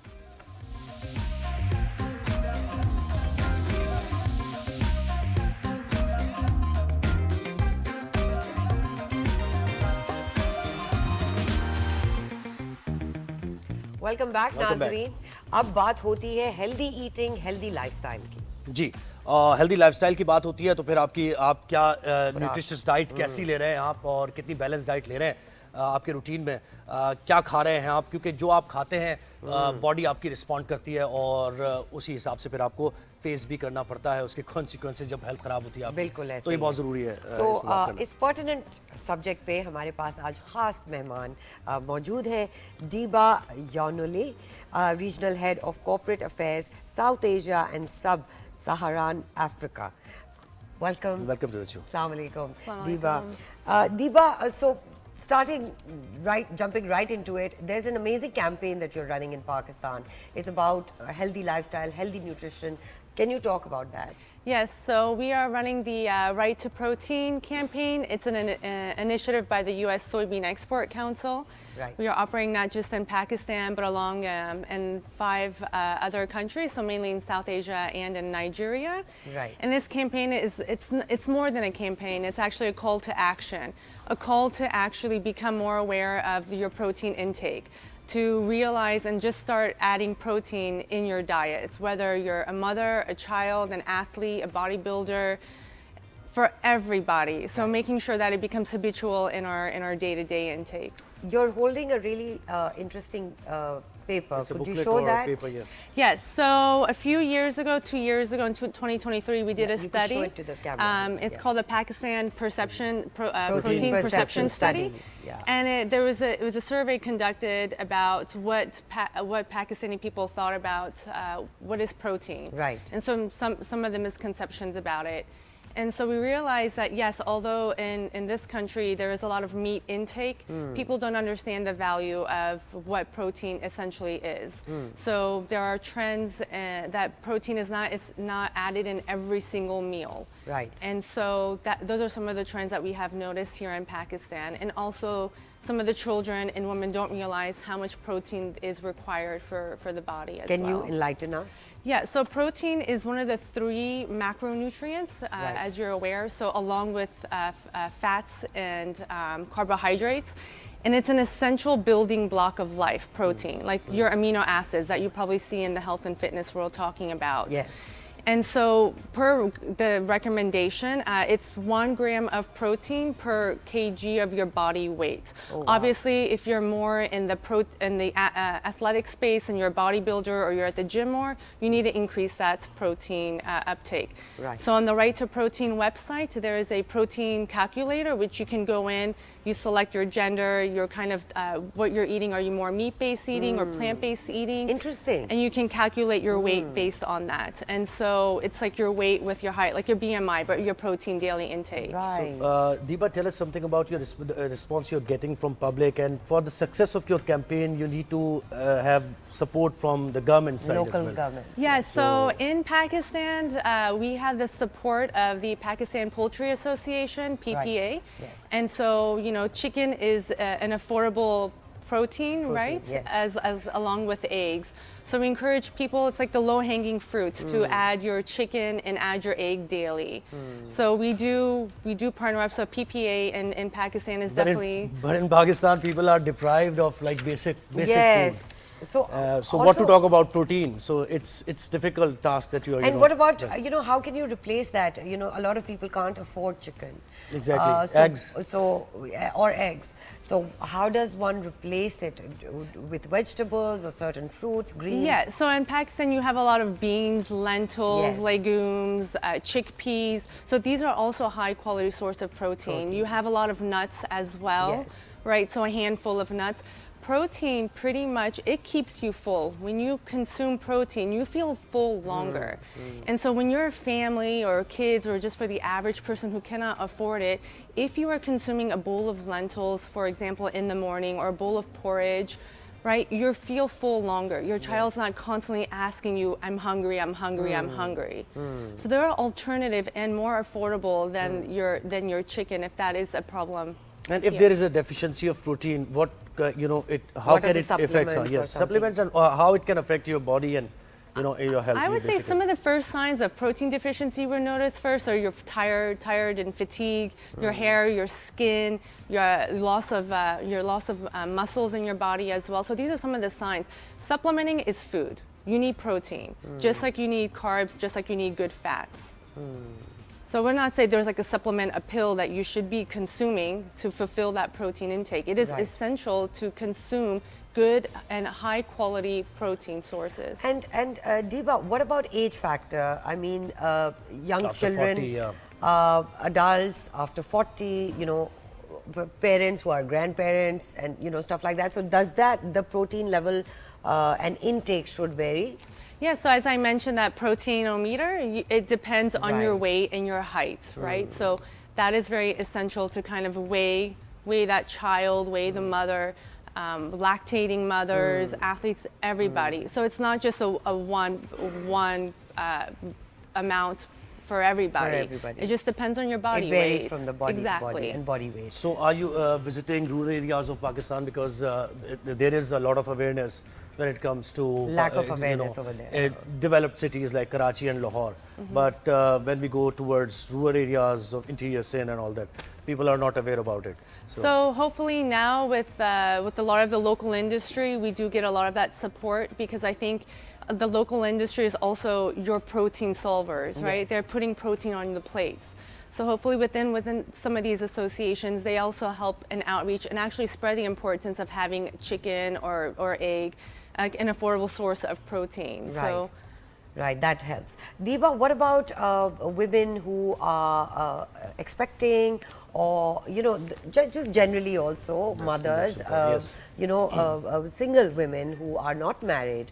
Are you targeting them? Are there conferences or awareness campaigns that are going towards that segment of the society? So this campaign it's For everyone. for everybody, and it's also protein agnostic, which is such a great initiative to do. Yes. That fish, your chicken, your beef, your lamb, your mutton, your lentils for plant-based eating, people who don't consume meat. So it's for everybody, and this is the beauty of the Right to Protein initiative. So here in Pakistan, availability is the biggest issue. Is an issue. Also, because Pakistan is rich in these things that you just mentioned, isn't it strange that we're still low on protein? Yes. And how does that sort of make sense? I don't know. Maybe we need to increase the consumption. So this is where the Right to Protein comes. We're open to working with nutritionists and educating Consumption is related to nutritionists. buying power, The because people don't perception, yes. So as our pockets increase, right, as you have higher income, you can afford certain types of protein. Right. But for those average ones, you can look at alternative-based, not like Not very not high-end. expensive chickens and cold cut meats. It's all about the awareness. What is protein? What are the different sources of protein? Also, Deepa, we have a culture of cooking a lot. So like our dish takes like about an hour of just cooking, and All how nutrition based on, yes. how bad is that? Because in the end, you're just eating lots of oil and lots of masala and lots of chilies. How does that affect? Should we just sort of simmer and cook it, take it out quickly, the vegetables especially? So I think we've learned a lot, right, in terms of COVID, the pandemic period. Yes. We became more cautious, more aware about what we're cooking. Yes. So I think we're now in the year where we're sort of forgetting what happened. Yes. Forgetting what we lived through. Yes. And so I think when it comes to cooking, we got to be creative, especially the millennials, our generations, Yes. and newer generations. We want things fast. Yes. We want Healthier. quick protein-filled snacks. When it comes to cooking, I don't know. I'm a mom of two, and I cook a lot. I use a pressure cooker, like an Instapot. And I Yes. think with 1 tablespoon of oil, my That's the meat, best. I think it's great. In The thing is 45 that minutes, it's a it cooks. deep-rooted culture norm that Come again? It's a deep-rooted culture norm, the way we cook The our way we food. cook. Yes, So but this it is is difficult it to change. needs to yes. change. It needs to change, but it is difficult to change. Exactly. It's perceptions, and it's also what it takes to make that change. We're the newer generation. Every country goes through these phases, not Yes. just Pakistan, right? Yes. Even I'm in the United States, it's the same thing. Right. You make that change. You make it habitual, but not do what things the previous generations were doing. You look for a more sustainable and healthier and nutrition secure place than Right. it was yesterday.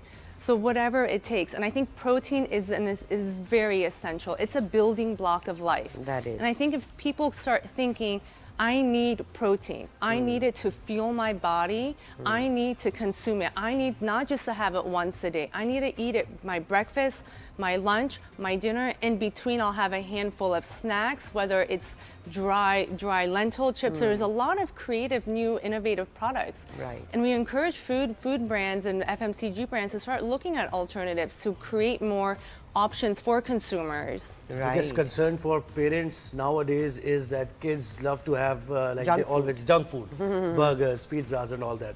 So it's a hard task to bring them back towards healthy eating. But it happens at home, right?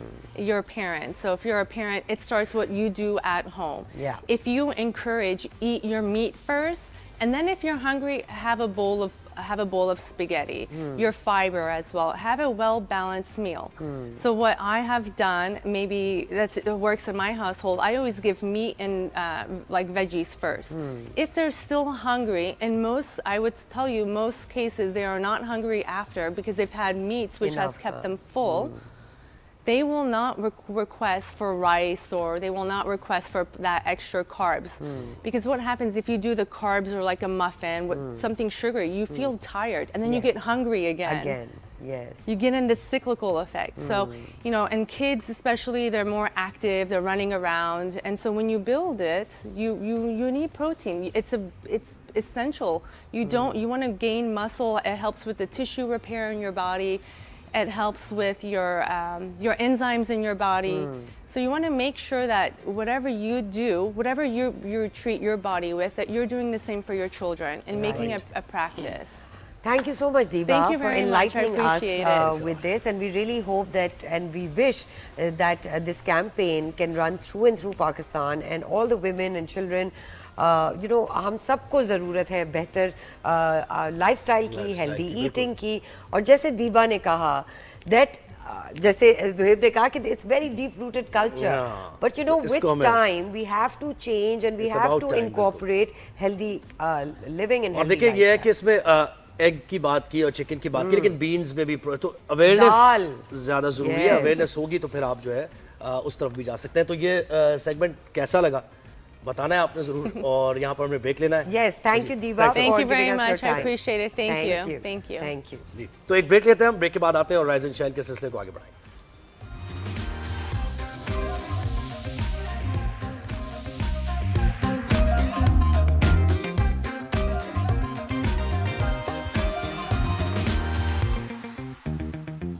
Welcome back नाजरीन। रोज़ हम ऐसी खबरें बता रहे हैं कि dumpers की वजह से बहुत सारे ट्रैफिक हादसात हो रहे हैं। बिल्कुल ऐसे ही है, डंपर्स की वजह से इतने हादसात हो रहे हैं। ये हो क्या रहा है, चल क्या रहा है, ये मौत का खेल कब तक जारी रहेगा? लोगों की जाने लेना कैसे बंद किया जाएगा? कोई हिकमत अमली है भी या नहीं है?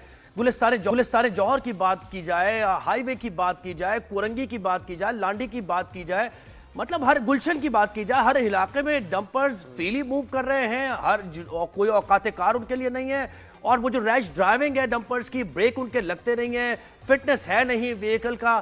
तो भाई ये जो शहरी चल फिर रहे हैं रोड पर, फुटपाथ पर चल रहे हैं, या रोड पर बाइकर्स जा रहे हैं अपनी फैमिली को बिठाकर, छोटी गाड़ियों में जा रहे हैं, उनकी भी कोई जानो माल का तहफ्फुज है या नहीं है? या फिर वो मरते जाएंगे और उनको कॉम्पनसेट किया जाता रहेगा, थोड़ी सी रकम देके उनके मुंह बंद कराए जाएंगे, इन्वेस्टिगेशन होगी, उसका कोई रिजल्ट नहीं निकलेगा, वो गाड़ी बंद नहीं होगी, एक बार फिर वो गाड़ी रोड पर चलेगी। तो भाई ये कब तक होता रहेगा? इस पर हम आपको पता है ना जुहेब, हमने जब वो डंपर एसोसिएशन के हेड को बुलाया, he seemed so nonchalant about these things. उनको बिल्कुल सेंस ऑफ रिस्पॉन्सिबिलिटी मुझे तो नहीं लगी। था भी तो नजर नहीं आया ना, अगर था भी तो कोई अमली तौर पर इकदाम नजर नहीं आ रहे। तो इस पर हम मजीद बात करते हैं। तर्जुमान सिंध हुकूमत सादिया जावेद साहबा ने हमें ज्वाइन किया है।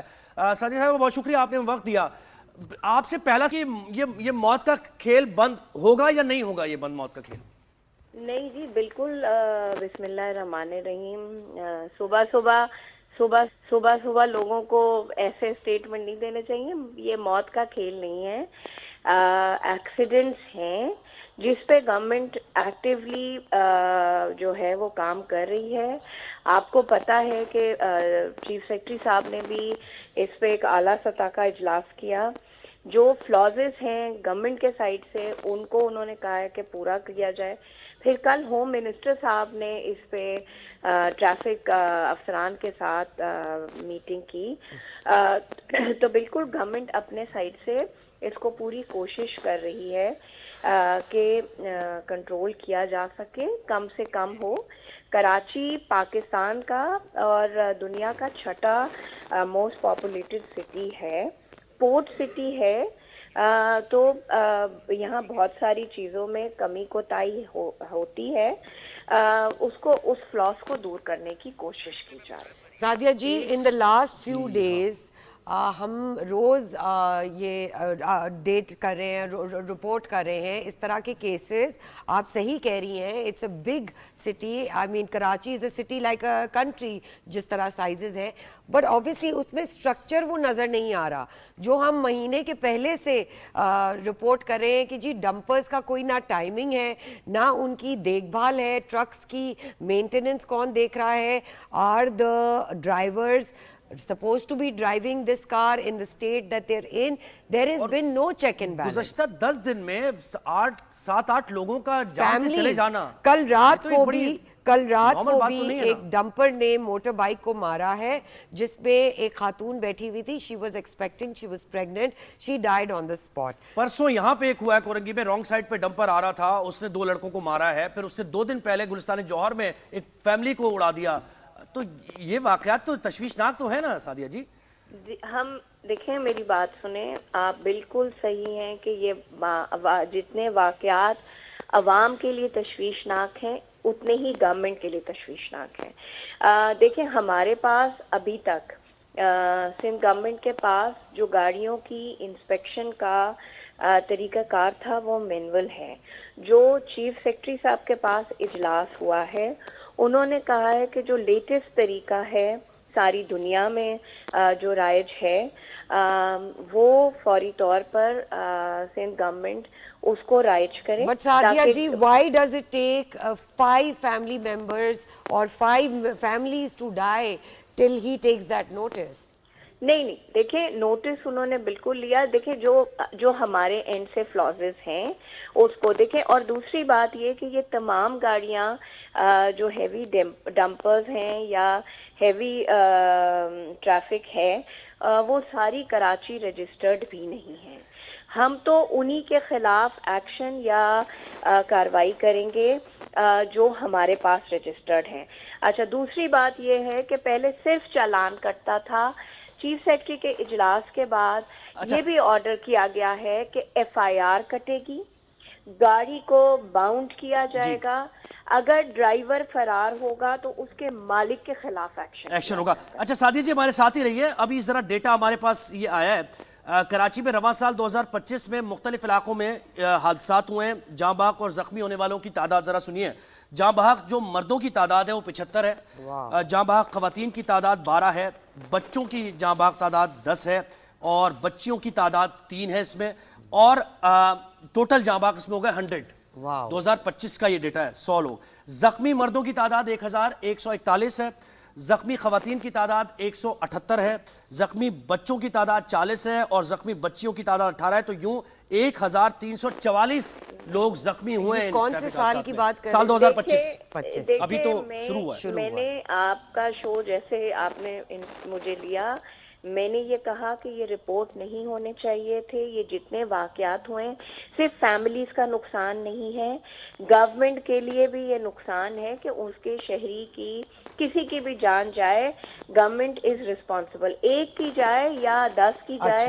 वॉर फुटिंग्स पे सादिया जी क्या कर रहे हैं आप लोग इसको रोकने के लिए? वॉर फुटिंग्स पे क्या हो रहा है? वॉर फुटिंग्स पे बिल्कुल ये इंश्योर किया जा रहा है कि हेवी ट्रैफिक शहर में इंटर ना हो। दूसरी, सिंध गवर्नमेंट ऑल्टरनेटिव रूट्स पे काम कर रही है। शहीद जुल्फिकार अली भुट्टो एक्सप्रेस वे जो राइट ऑफ वे दिया जा रहा है वो हेवी ट्रैफिक के लिए बनाया है। मेयर कराची 2 खत लिख चुके हैं फेडरल गवर्नमेंट को कि लियारी एक्सप्रेस वे का जो राइट है वो सिंध गवर्नमेंट को दिया जाए या कराची की केएमसी को दिया जाए, ताकि हम उसको अपग्रेड कर सकें और ये जितना हेवी ट्रैफिक है उसके थ्रू कराची से आउट किया जाए। जो कंस्ट्रक्शन के लिए ट्रक्स चलते हैं, हमारे साथ डंपर्स एसोसिएशन के चेयरमैन थे, वो ये कहते हैं कि वो तो कंस्ट्रक्शन हो रही है मुख्तलिफ और गवर्नमेंट कंस्ट्रक्शन भी हो रही है, तो उसके लिए तो आएंगे, तो उसको बंद कर दिया आपने अभी? जी, टाइमिंग 11 रात को 11 बजे से सुबह 6 बजे तक ये डंपर्स शहर में दाखिल होंगे। इवन चीफ सेक्रेटरी ने सॉलिड वेस्ट मैनेजमेंट को कहा है कि वो अपने सारे ऑपरेशंस रात को शिफ्ट कर दे। वाटर बोर्ड को कहा गया है कि वो अपने पानी के टैंकर्स का ऑपरेशन जो सप्लाई। सादिया जी, डंपर एसोसिएशन का ये भी कहना है कि अगर हम पे कोई भी वो लगाए गए तो हम 72 घंटों में, पाबंदी लगाई गई तो हम 72 घंटों में स्ट्राइक करेंगे और शहर बंद कर देंगे। तो उसकी क्या देखें, एक पहली बात ये कि गवर्नमेंट अपनी रेट कायम करना जानती है। कोई थ्रेट करेगा, कोई ब्लैकमेल करेगा, उसकी थ्रेटनिंग और ब्लैकमेलिंग में नहीं आएंगे और एक्शन किया जाएगा। जो डंपर्स, जो हुकूमत अगर ने जो टाइमिंग तय की है सिंध गवर्नमेंट ने, अगर उस पे कोई भी खिलाफ वर्जी करेगा उसके खिलाफ एक्शन लिया जाएगा। Government know how to create. अभी देखें ना, अब बात वही है कि अगर हम सख्ती करें तो ये माफियाज की तरह ब्लैकमेल करने की, लेकिन सिंध गवर्नमेंट किसी की ब्लैकमेलिंग में। अच्छा सादिया जी, ये जो 100 लोग जाँ बहक हुए हैं, सिंध गवर्नमेंट कोई कॉम्पनसेशन अपने तय देगी या फिर? क्योंकि 2 इजलास हो चुके हैं और सीएम साहब इस पे कंसिडर कर रहे हैं कि जो रोड एक्सीडेंट्स हैं उनके लिए कंपनसेशन के लिए, फैमिलीज के लिए। देखें, किसी के प्यारे की जिंदगी का कंपनसेशन नहीं हो सकता, लेकिन फिर भी गवर्नमेंट इस पे कंसिडर कर रही है। लॉ मेकिंग भी हमें अगर करनी पड़ेगी तो हम लॉ मेकिंग करेंगे, पॉलिसीज चेंज जो करेंगे, हाँ बिल्कुल। के जी और जो कि जख्मी उनको होते हैं compensate- सादिया जी, उनको क्या किस तरह कॉम्पनसेट किया जाता है?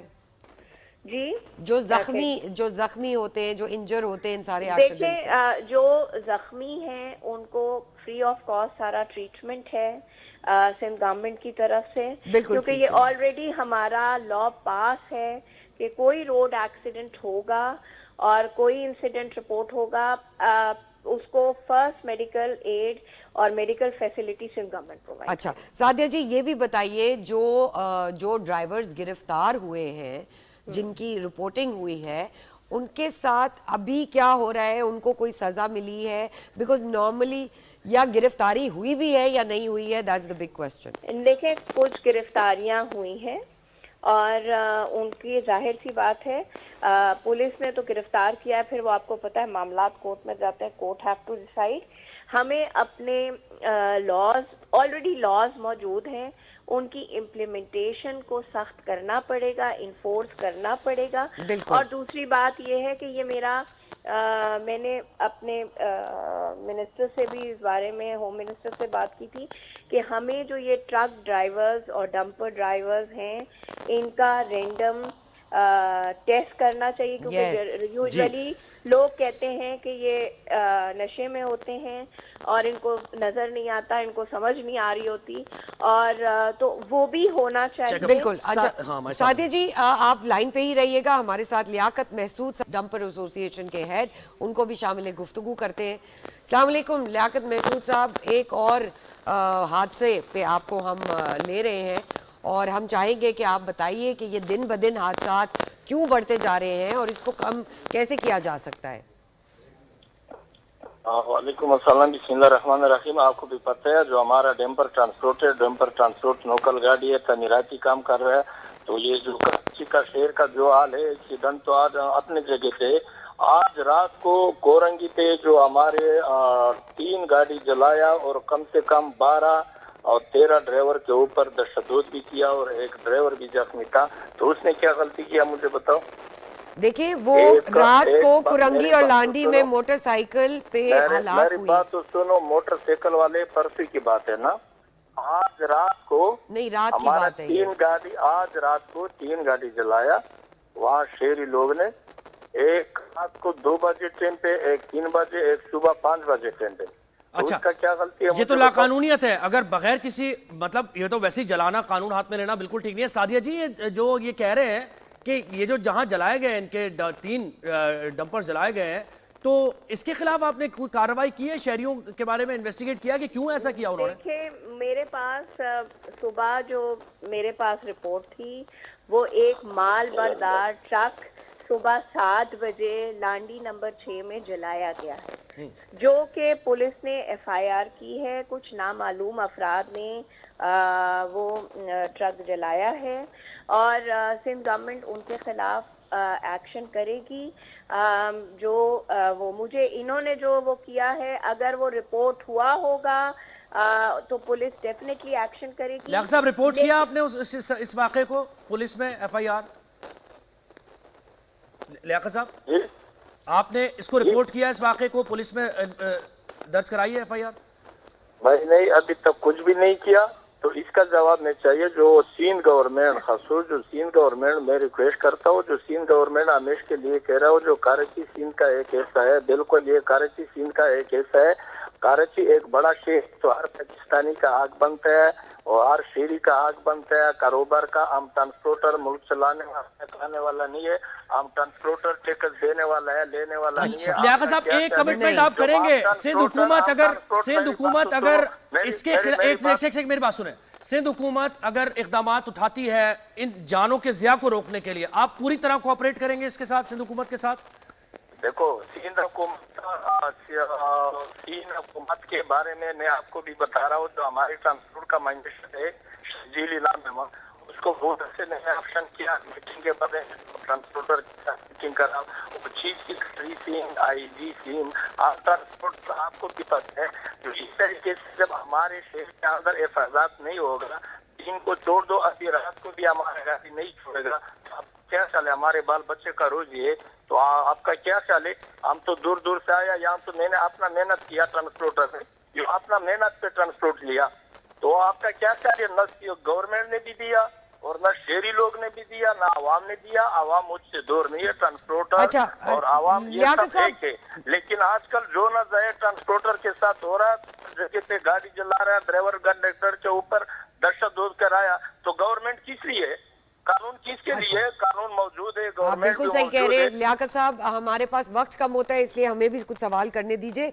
जो आप कह रहे हैं कि अगर गवर्नमेंट ने ये सारी चीज़ों में आपका साथ नहीं दिया तो आप हड़ताल करेंगे, उसके बारे में बताएं। इंशाल्लाह हम भी हड़ताल भी कर दूंगा। हम चारों की तरफ से चारों तरफ से मैं अपना ट्रांसपोर्ट रोड के ऊपर भी खड़ा कर दूंगा, नहीं छोड़ेगा। सादिया जी क्या कहेंगी इस पे?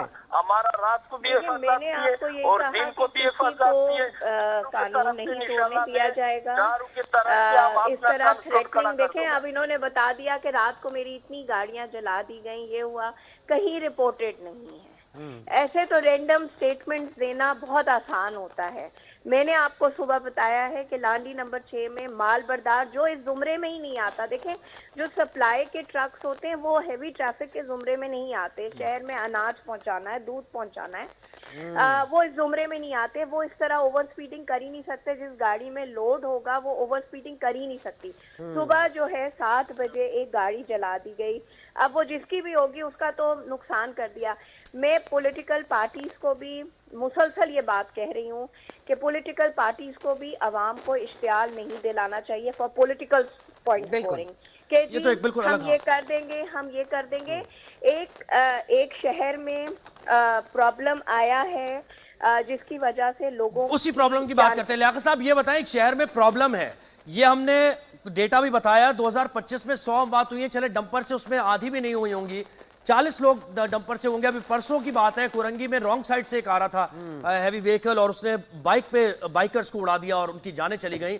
तो देखिए लोगों का गुस्सा अपनी जगह मौजूद है और वो गुस्से में, एग्रेशन में आके ऐसा काम करते हैं जो उन्हें नहीं करना चाहिए। लेकिन जो उसकी बुनियाद है, जो उसकी जड़ है, वो डंपर की टक्कर है जिसकी वजह से लोगों की जाने जा रही है। और आपका लहजा ये बता रहा है कि आप कॉपरेशन की तरफ नहीं जा रहे, कम्युनिकेशन आप नहीं करना चाह रहे सिंध हुकूमत से इस मसले के रिजॉल्व के लिए, बल्कि आप कह रहे हैं कि मैं ये कर दूंगा, वो कर दूंगा, सड़क बंद कर दूंगा, कराची बंद कर दूंगा। तो ये आपका एटीट्यूड कुछ इस तरह का नजर आ रहा है सामने। बस सुनो, आपको भी पता है अभी जो शहर के अंदर जो मसले बनेगा ये कौन बना रहा है? आप मुझे बताओ कौन बना रहा है? ये तो जो हादसा हो रहे हैं उसके बाद ये चल रहा है ना मामला। ये तो रिएक्शन है। हमारे डैम्पर ट्रांसपोर्ट, ये हमारी जितना ट्रांसपोर्ट है, ये हमारा बाप और दादा के जमाने से लेकर अभी तक हमने चलाया। 2 महीना हो गया, हमारे साथ जो एक्सीडेंट होगा तो सिर्फ मोटरसाइकिल के साथ एक्सीडेंट होगा, हमारे कार के साथ भी नहीं है, आपस में एक्सीडेंट नहीं है, रास्ते के साथ नहीं है और दूसरे के साथ नहीं है। कोई इसका हल क्या है लियाकत साहब? ठीक है, अगर देखो कराची शहर गवर्नमेंट इस तरीके से मोटरसाइकिल के लिए लाहौर में अलग रास्ता भी बनाया, इस्लामाबाद में अलग रास्ता भी बनाया, पंजाब में अलग रास्ता भी बनाया। लेकिन हुकूमत की रिट को कैसे चैलेंज करेंगे आप? एक मसला है, उसके रिजॉल्व की तरफ जाए ना।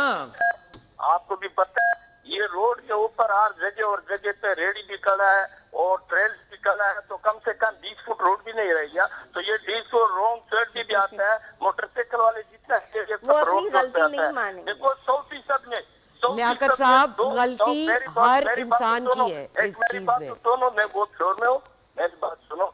100% में 202% गलती मेरा है, 98% ये मोटरसाइकिल का है। लेकिन जो हमारे ट्रांसपोर्टर ने 2% गलती किया, तो ये शहरी लोग ने पूरा कराची शहर के ऊपर आग लगाया। लियाकत साहब, एक जो जान जाती है ना, पूरा खानदान मुतासिर होता है। देखें चाहे कोई भी बेहतियाती करे। वहाँ नए कराची में बात सुनो, नए कराची में कल जो ड्राइवर कंडक्टर के ऊपर दहशत किया, गाड़ी माली का शीशे भी तोड़ दिया, जो इसलिए कानूनी कार्रवाई नहीं होगा। बहुत गलत है, ये रिपोर्ट होनी चाहिए बातें। देखिए आप भी हमारा हिस्सा है, आप भी इस निजाम का हिस्सा हैं। आप भी अगर डेवलपमेंट की बात करें शहर की तो उसका हिस्सा है। बुनियादी आप काम कर रहे हैं।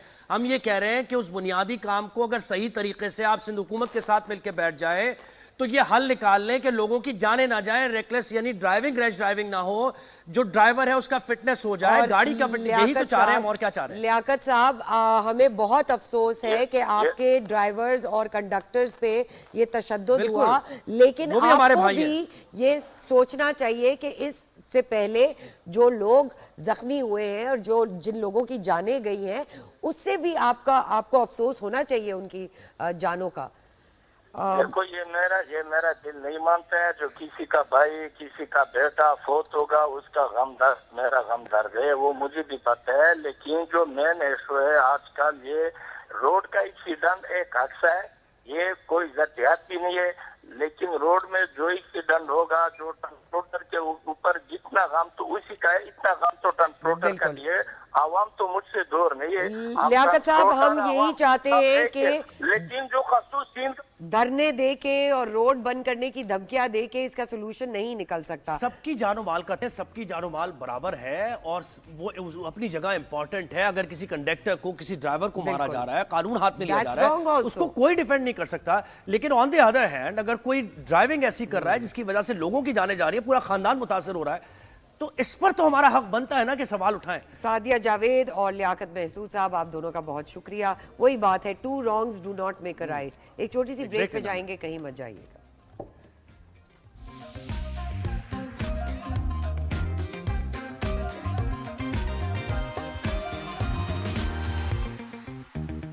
जी वेलकम बैक नाजरीन। जैसे कि आप सब जानते हैं कि पाकिस्तान में टैलेंट की कमी बिल्कुल नहीं है, इसी तरह पाकिस्तानी खवातीन में टैलेंट की कमी तो बिल्कुल क्या बात है। खवातीन के मतलब इससे ज्यादा कुछ हो सकता है? अच्छा, बेहतरीन। ऐसा है, मर्दों का क्या मुकाबला खवातीन से? क्या बात है आपकी, क्या कितने पैसे मिले आज ज़ुहैब को। जी हमारे साथ आज खास मेहमान मौजूद हैं, एंटरप्राइजिंग एंटरप्रेन्योर्स और बहुत ही इवॉल्व्ड खवातीन। फरजाना वामिक बेकर हैं। अस्सलाम वालेकुम Farzana, welcome to the show. और मरियम खुर्रम, ज्वेलरी डिजाइनर है Mariam, welcome to the show. क्या बात है भाई। सबसे पहले मरियम आपसे शुरू करते हैं, किस किस्म की ज्वेलरी बनाती हैं, कब से ये बिजनेस स्टार्ट कर रही हैं? और बस ये पहले ये 2 सवाल करेंगे, फिर आगे। अब ये मत कहिएगा इस किस्म की। नहीं, मैं एक्चुअली 2017 से ज्वेलरी की इस फील्ड में हूँ और ऑनलाइन काम करती हूँ। प्लस मैंने स्टार्टिंग में कुछ एग्जिबिशंस भी की अपने ब्रांड को प्रमोट करने के लिए। MK Jewels मेरे ब्रांड का नाम है। देन आउटलेट्स पे भी मैंने काफ़ी टाइम रखा, वहाँ पे भी प्रमोट करने के लिए। वैसे बेसिकली मेरा ऑनलाइन ही प्लेटफॉर्म है, लाइक सोशल्स हैं। सबसे ज़्यादा ऑनलाइन आपकी सेल्स होती है? जी, ऑनलाइन सेल्स होती हैं। मतलब मैंने जब कंपेयर किया एग्जिबिशंस को प्लस जो आउटलेट्स हैं, लाइक मल्टी ब्रांड स्टोर्स हैं, तो मुझे ये लगा कि जो ऑनलाइन सेल्स हो रही है ना, वो ज़्यादा बेटर है। Cuts your expenses. बिल्कुल। तो मरियम, फरजाना जी, मुझे बताएं कि ये खाने के लिए वाकई ये तो डेकोरेशन पीस लग रहा है बहुत खाने के लिए। इतना क्रिएटिव काम किया आपने, जबरदस्त। थोड़ा फोकस करें भाई, इनके केक पे फोकस करें। और मैंने ऐसी चीजें, बड़ी फाइन जो चीजें हैं ना, बिल्कुल कम देखी हैं। अच्छा, आपको कब से बेकिंग का शौक हुआ और ये सफर, अपनी जर्नी के बारे में बताइए। बेकिंग का शौक तो शायद मेरा ख्याल है हर खातून को जो ना बचपन से होता है, कुकिंग बेसिकली। सही बात। लेकिन हाँ, बेकिंग का मुझे ये हुआ कि क्लास 6 में मैं थी, मैंने एक छोटा सा कपकेक टाइप की चीज़ बनाई, तो वो बहुत अच्छी सी बन गई इत्तेफाक से। बस उसके बाद से होते होते तो करते करते, लेकिन मेन जो मैंने स्टार्ट किया तकरीबन 12 साल हो गए मुझे। ओके। ऐसे हंसते खेलते बस स्टार्ट किया और अल्हम्दुलिल्लाह पसंद आया लोगों को, और तकरीबन 12 साल से मैं ये। और आप घर से ही करती हैं, किस नाम से? मैं घर से करती हूँ, लुक एंड कुक मेरा ब्रांड का नाम है। राइट। घर से ही माशाल्लाह, क्योंकि घर ही मेरा ख्याल है आजकल सबसे। अच्छा, कोविड में हमने देखा बहुत सारी बेकर्स जो है वो सामने आई, बहुत सारी कुकिंग की चीजें, अपनी छोटे छोटे बिजनेसेस। क्या आपको भी कोविड से ही टाइम से? कोविड से ज़्यादा फ़ायदा हुआ था तो मेरा पहले से काम, लेकिन कोविड में वही ऑब्वियस के साथ। लेकिन कोविड में मैंने एक काम और किया कि मैंने अपनी केटरिंग भी स्टार्ट कर दी। तो मेरा फास्ट फूड और इस तरह की चीज़ें बहुत, क्योंकि ज़ाहिर है सब कुछ बंद था बाहर, और अल्हम्दुलिल्लाह घर की जो ये चीज़ें थी बहुत अच्छी, लोगों को पसंद आई, तो अब मैं कंटिन्यू मैंने कर लिया। इसमें वैसे क्वालिटी एश्योरेंस यानी आपकी जो गुडविल है बड़ी काउंट करती है कि एक दफ़ा किसी ने ऑर्डर किया और वो सही नहीं नहीं लगा तो फिर बड़ा मुश्किल है कि आपके पास दोबारा ऑर्डर आए, जी तो हाँ, उसको कैसे नहीं आप आता। क्वालिटी कंट्रोल करें? नहीं आता, दोबारा ऑर्डर नहीं आता अगर ऐसा होता है। तो मैं क्वालिटी और क्वांटिटी दोनों चीज़ों पर मैं कॉम्प्रोमाइज़ नहीं करती। मेरे बड़े लिमिटेड क्लाइंट्स हैं जो मुझे जानते हैं, जिनको ये होता है कि मतलब नहीं ठीक है आप महंगी हैं बट आप अच्छा काम देती है, राइट। ठीक है। इवन मैं नाम नहीं लूँगी मगर बड़ी मशहूर एक शख्सियत है माशाल्लाह, उन्होंने उनकी बर्थडे का केक मैंने बनाया था, तो उन्होंने खाया तो वो ये कहने लगे कि मैंने या तो डेकोरेशन अच्छी देखी और या टेस्ट अच्छा देखा है, दोनों चीज़ें एक साथ अच्छी नहीं देखी, बट कहने लगे आपकी दोनों चीज़ें एक साथ बहुत अच्छी हैं। अमेजिंग। अच्छा मरियम, ये भी बताइए कि कितना इम्पोर्टेंट है ख़वातीन को घर बैठे कुछ करने का, बिजनेस या इंडिपेंडेंट होने का, फाइनेंशियली इंडिपेंडेंट होने का? बहुत ज़रूरी है। मुझे लगता है कि अगर आप किसी भी जो आपके इंटरेस्ट की फील्ड है उसमें जब आप अपने आप को इनटू करते हैं तो आप और चीज़ों से थोड़ा सा दूर हो जाते हैं। लाइक आप पॉजिटिव वे में आपके लिए ये बहुत अच्छा होता है, चाहे आप उसको मतलब अपने आपको लाइक आगे इनकम के लिए कर रहे हैं, कुछ भी कर रहे हैं, पर आप या बिजी रहने के लिए कर रहे हैं, तो मेंटल हेल्थ के लिए बहुत ये ज़बरदस्त सवाल है। आप भी फरजान की फाइनेंशियल इंडिपेंडेंस की जैसे सरवत ने बात की, कितना ज़रूरी है अपने राइट सेफगार्ड करने के लिए, खासतौर पे वो तो अर्निंग तो एक अलग इसका पार्ट है ना कि ज़रूरी है आपकी ज़िंदगी गुजारने, लेकिन अपने हुकूक को सेफगार्ड करने के लिए कितना ज़रूरी है? जैसे इन्होंने कहा, बिल्कुल सही कहा कि एक तो देखें जो साफ बात है, आज पे जो महंगाई का तूफ़ान आया हुआ है, तो वो अब जैसे मैं बहुत ज़्यादा शौकीन हूँ हर चीज़ की, तो मैं मियाँ के ऊपर कब तक डिपेंडेंट हूँ ना, कब तक उनसे अपनी हर चीज़ के लिए। अब बच्चों के आप लोग आजकल देख लें कि कितनी चीज़ें हैं, ख्वाहिशात, तो हम लोग इस वजह से भी होता है कि थोड़ा सा हम लोगों के उसमें हम लोग इसमें इंडिपेंडेंट हो जाते हैं कि भाई हम मज़े से अपना जो भी वजन है वो फाइनेंशियल वजन अपने ऊपर ले सकते हैं, पूरा कर रहे हैं। How would you encourage Farzana ji कि यंग लड़कियां आए, क्योंकि हिचकिचाहट बहुत होती है बिजनेस सोचने के लिए, आपको होता है रिस्क फैक्टर एक ऐसा होता है जो आपको रोक लेता है, बहुत बड़ा है, फियर फैक्टर बहुत होता है कि कैसे होगा, उनके लिए क्या कहना चाहेंगे? नहीं, आना चाहिए बच्चियों को। आजकल तो मैं कहती हूँ, वैसे तो आजकल हमारी बच्चियाँ बड़ी स्मार्ट हैं माशाल्लाह, लेकिन हिचकिचाई नहीं, क्योंकि देखिए आप कुछ करेंगे तभी तो आप आगे जाएंगे ना। शुरू में मेरे साथ भी होता था, मैं बड़ा हिचकिचाई, और अब तो माशाल्लाह से हर चीज़ बहुत इतनी ज़्यादा हम लोगों को अवेयरनेस आ गई है। मैंने जब स्टार्ट किया था एटलीस्ट उस वक्त तो नहीं था ये सब, और मैं थोड़ा हिचकिचाती थी शुरू में, मैंने बड़े धक्के भी खाए, खाता है इंसान, लेकिन ये कि इससे डरना वो नहीं करना चाहिए, गिव अप नहीं करना चाहिए। मुल्कों में देखा है कि जितनी भी कोई इस तरह की स्वीट्स हैं, यानी जो कुछ भी है, कैंडीज हैं, उनमें न्यूट्रिशनल वैल्यू अलग होती है, तो हमारे यहाँ तो खैर टेस्ट पे ही लोग जाते हैं ज़्यादा। आप इस चीज़ का ख्याल रखती हैं? हाँ, कह सकते हैं, बहुत ज़्यादा तो नहीं, लेकिन हाँ कह सकते हैं आप, क्योंकि मतलब देखिए एक चीज़ मेरे साथ ही होती है, मैं हर चीज़ इस चीज़ पे सोचती हूँ कि क्या मैं अपने बच्चे को ये चीज़ खिलाऊंगी, और मैं कहती हूँ नहीं खिलाऊंगी ना, तो फिर मैं मतलब जाहिर सी बात है कि आपके बच्चे को भी नहीं खिला सकती। ये मेरा एक अपना एक ईमान या एक रिस्पॉन्सिबिलिटी होती है एज ए केटरर ऑल्सो कि आप क्वालिटी इंग्रेडिएंट्स इस्तेमाल करें। मरियम, ये बताइए कि जैसे ईद आती है, शादियों का सीज़न होता है, तो किस किस्म के डिस्काउंट्स आप देती हैं, या चैरिटी में भी कुछ कभी आपने दिया कि भाई ये लड़की की शादी है, शी कांट अफोर्ड ज्वेलरी, तो ये रिस्पॉन्सिबिलिटी भी एज ए सिटीजन आपका बनता है एज एन एंटरप्रेन्योर? जी बिल्कुल।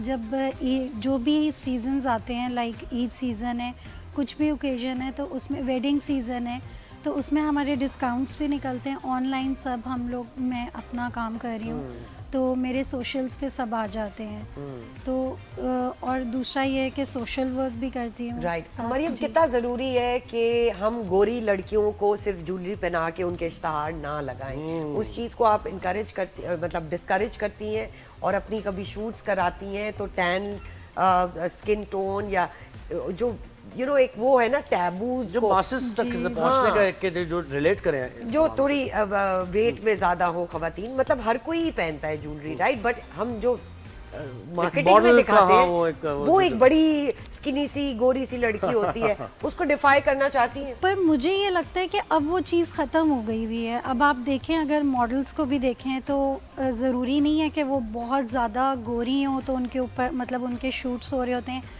प्लस ये है कि मतलब कि एक जो मिडिल एज औरत है उसको भी मतलब ड्रेसेस भी उनके ऊपर शूट्स हो रहे हैं, ज्वेलरी भी शूट हो रही है, तो मेरा आप ख्याल है ये खुद- चीज़ आप अब खुद कम हो करती गई है। हैं? जी जी मैं भी करती बिकॉज हूँ। हम लॉन के काफी इश्तहारात देखते हैं जहाँ जी। वो अब नया एक वो है ट्रेंड है कि टैन लड़कियां एंड दे लुक स्टनिंग। जी बिल्कुल ऐसे ही है। भी जरूरी बिल्कुल मैं भी प्रमोट करती हूँ इस चीज़ को। तो और अभी मेरी ज्वेलरी भी ये आपकी ये models- चीजें यंगस्टर्स में ट्रेंड है लड़कियों में ज्यादा पहनने का या कम हो गया, क्योंकि एक दौर आया था जिसमें Less is more हो गया। हाँ जी। नहीं पहनती हैं मेरी बेसिकली ज़्यादा चीज़ें ना वेडिंग सीजन में चलती हैं। अब मैंने अभी न्यू अपनी कलेक्शन निकाली है हेयर एसेसरीज़ की, तो उसमें भी मैंने गोल्ड प्लेटिंग पिन्स में काम किया है। आप ये देख सकते हैं ये वाली ना गोल्ड प्लेटेड पिन्स हैं। तो वो अगर आप सिर्फ एक पिन कैरी कर लें, साथ एक माला ले लें या कोई ब्रेसलेट पहन लें तो इट्स इनफ। तो गर्ल्स भी बहुत पसंद करती हैं। जी। वैलेंटाइंस डे भाभी भी हैं कुछ हमारी, चुपते चुपते मनाते हैं, कुछ कुछ खुल के बनाते हैं। हम भाभी के लिए आपको एडवाइस देना चाहेंगे कि प्लीज जोहेब से कहें कुछ खरीदे। ज़रूर, मैं चांदी पे भी काम करती हूँ। माशाल्लाह। देखा मेरा समझ गई कि लड़के आप में उनके लिए चांदी की चीज जरूर लीजिएगा, लीजिएगा। बजट के मसले समझ लगे गए। आपको जोहेब को देखे ना वो बिजनेस कर रही हैं, आखिर उन्हें पता है कि कौन सा क्लाइंट कैसा है। प्लस मैं आपको एक डिफरेंट चीज रिकमेंड करूंगी। मैंने गोल्ड प्लेटेड बटन ना ही पे भी पहने। काम करना शुरू किया है, तो आप उन्हें बटन्स भी गिफ्ट कर सकते हैं। प्रधान जी, आप ये बताएं सबसे महंगा केक कौन सा आपने अभी तक आपका रहा और सबसे सस्ता यानी इकोनॉमिकल केक कितने का होता है आपका? आजकल तो ज़ुहैब में बड़े उस पर काम करी, क्योंकि वही बात है, देखिए महंगाई बहुत हो गई है। बड़ा मतलब क्या, ये तो हम जानना चाह रहे हैं। मैं यानी बड़े लिमिटेड उस पर काम कर रही हूँ। हाँ, मैं बताया ना, मैं केटरिंग पे ज़्यादा आ गई हूँ। केक्स क्योंकि हमारी बहुत, आपको पता है महंगा, मैं जो चॉकलेट यूज़ करती थी वो 9,000 रुपये किलो हो गई है। तो आप बताएं कि क्लाइंट तो नहीं देता, कुछ मेरे हैं बट वो क्लाइंट जो इंग्रेडिएंट्स आप बाहर के ही यूज करती हैं या लोकल? नहीं, लोकल तो मैं नहीं करती, बाहर के ही मैं यूज़ और करती कुछ हूँ। अपना भी क्रिएट किया है फ्लेवर कोई ऐसा, क्योंकि कुछ तो ऐसे फ्लेवर्स है ना जो होते हैं हर बेकरी पे, हर जगह। खानों में किया है ज़्यादा मैंने, अपने क्रिएशन उसमें ज़्यादा मेरी होती है। केक्स में तो क्योंकि कौन सी ज़ाहिर चीज क्रिएट किया है खानों में? हैं कुछ, अब वो नाम आपको बताऊंगी तो बता दे नाम बता। नहीं, नाम मेरे अपने रखे हुए हैं। अच्छा बताए ना। तो जैसे मीठी चिकन, ठीक है, chicken, बट वो बड़ी एक डिफरेंट सी चीज़ है। उसके अलावा मेरे मियाँ उसका नाम पागल मीठा उसको कहते हैं। क्रेजी कर देता हूँ ना खा नहीं, लेकिन वो मतलब It's that सबको good. बहुत पसंद आता है। मेरे मियाँ को एक्चुअली चॉकलेट नहीं पसंद, अच्छा। तो वो तो कहते हैं पागल मीठा। फरजाना जी, कितना जरूरी है for us to manufacture good chocolate? I mean we have लाल्स जैसी, हमारे पास कुछ ऐसी ब्रांड्स हैं जो बहुत अच्छा काम करती हैं, बट उनकी आपको फिर भी लगता है कि वो क्वालिटी नहीं है जो बाहर के प्रोडक्ट से होती है? नहीं, लाल्स की तो खैर माशाल्लाह, क्योंकि अच्छी। देखिए एक उनका एक ब्रांड है। तो आपको जरूरी नहीं है कि हम अपनी लोकल ब्रांड्स को प्रमोट करें? हम लोकल ब्रांड को प्रमोट तो करें, बट हमारे लोकल ब्रांड्स हमें चीज़ें तो दें ऐसी। मेन तो मैंने यकीन करो सरबत, तो जो आप कह रही हैं कि चॉकलेट अच्छी है उनकी, तो फिर चॉकलेट नहीं अच्छी? मतलब मैं आपको भी बता रही हूँ, अभी मैंने समझ लो पिछले हफ्ते मैंने 3 लोकल ब्रांड्स को वो मतलब Touch लिया base है, किया। लेकिन मुंह में रखते ही पता चल जाता है लोकल ब्रांड, मुंह में रखते ही पता There's चलता है। still time. Mariam and Farzana ji, we wish you all the very best and we really hope कि आपको देखते हुए और भी खवातीन इंडिपेंडेंट हो, फाइनेंशियली सिक्योर हो और अपने घरों में साथ दे, और हम यही चाहेंगे। मेरा वक्त भी आएगा और ये वो चांदी वाली जो बात की है ना thank you ji Farzana Wamiq and Mariam Khurram, आप दोनों का बहुत बहुत शुक्रिया। नाजरीन, बहुत मजा आया होगा आपको तो। मुझे तो इतना मजा आया, उन्होंने कहा गोल्ड प्लेटेड नहीं, हम चांदी के भी बनाते ज़ुहैब को देख के, लेकिन नहीं, हमारा भाई गोल्ड प्लेटेड ही लेगा। तो नाजरीन, आज के शो का वक्त यहाँ ख़त्म होता है। कल मैं और ज़ुहैब एक बार फिर आपके सामने हाजिर होंगे नए न्यूज़ एंड व्यूज़ के साथ। अपना भरपूर ख्याल रखिएगा। अल्लाह हाफ़िज़।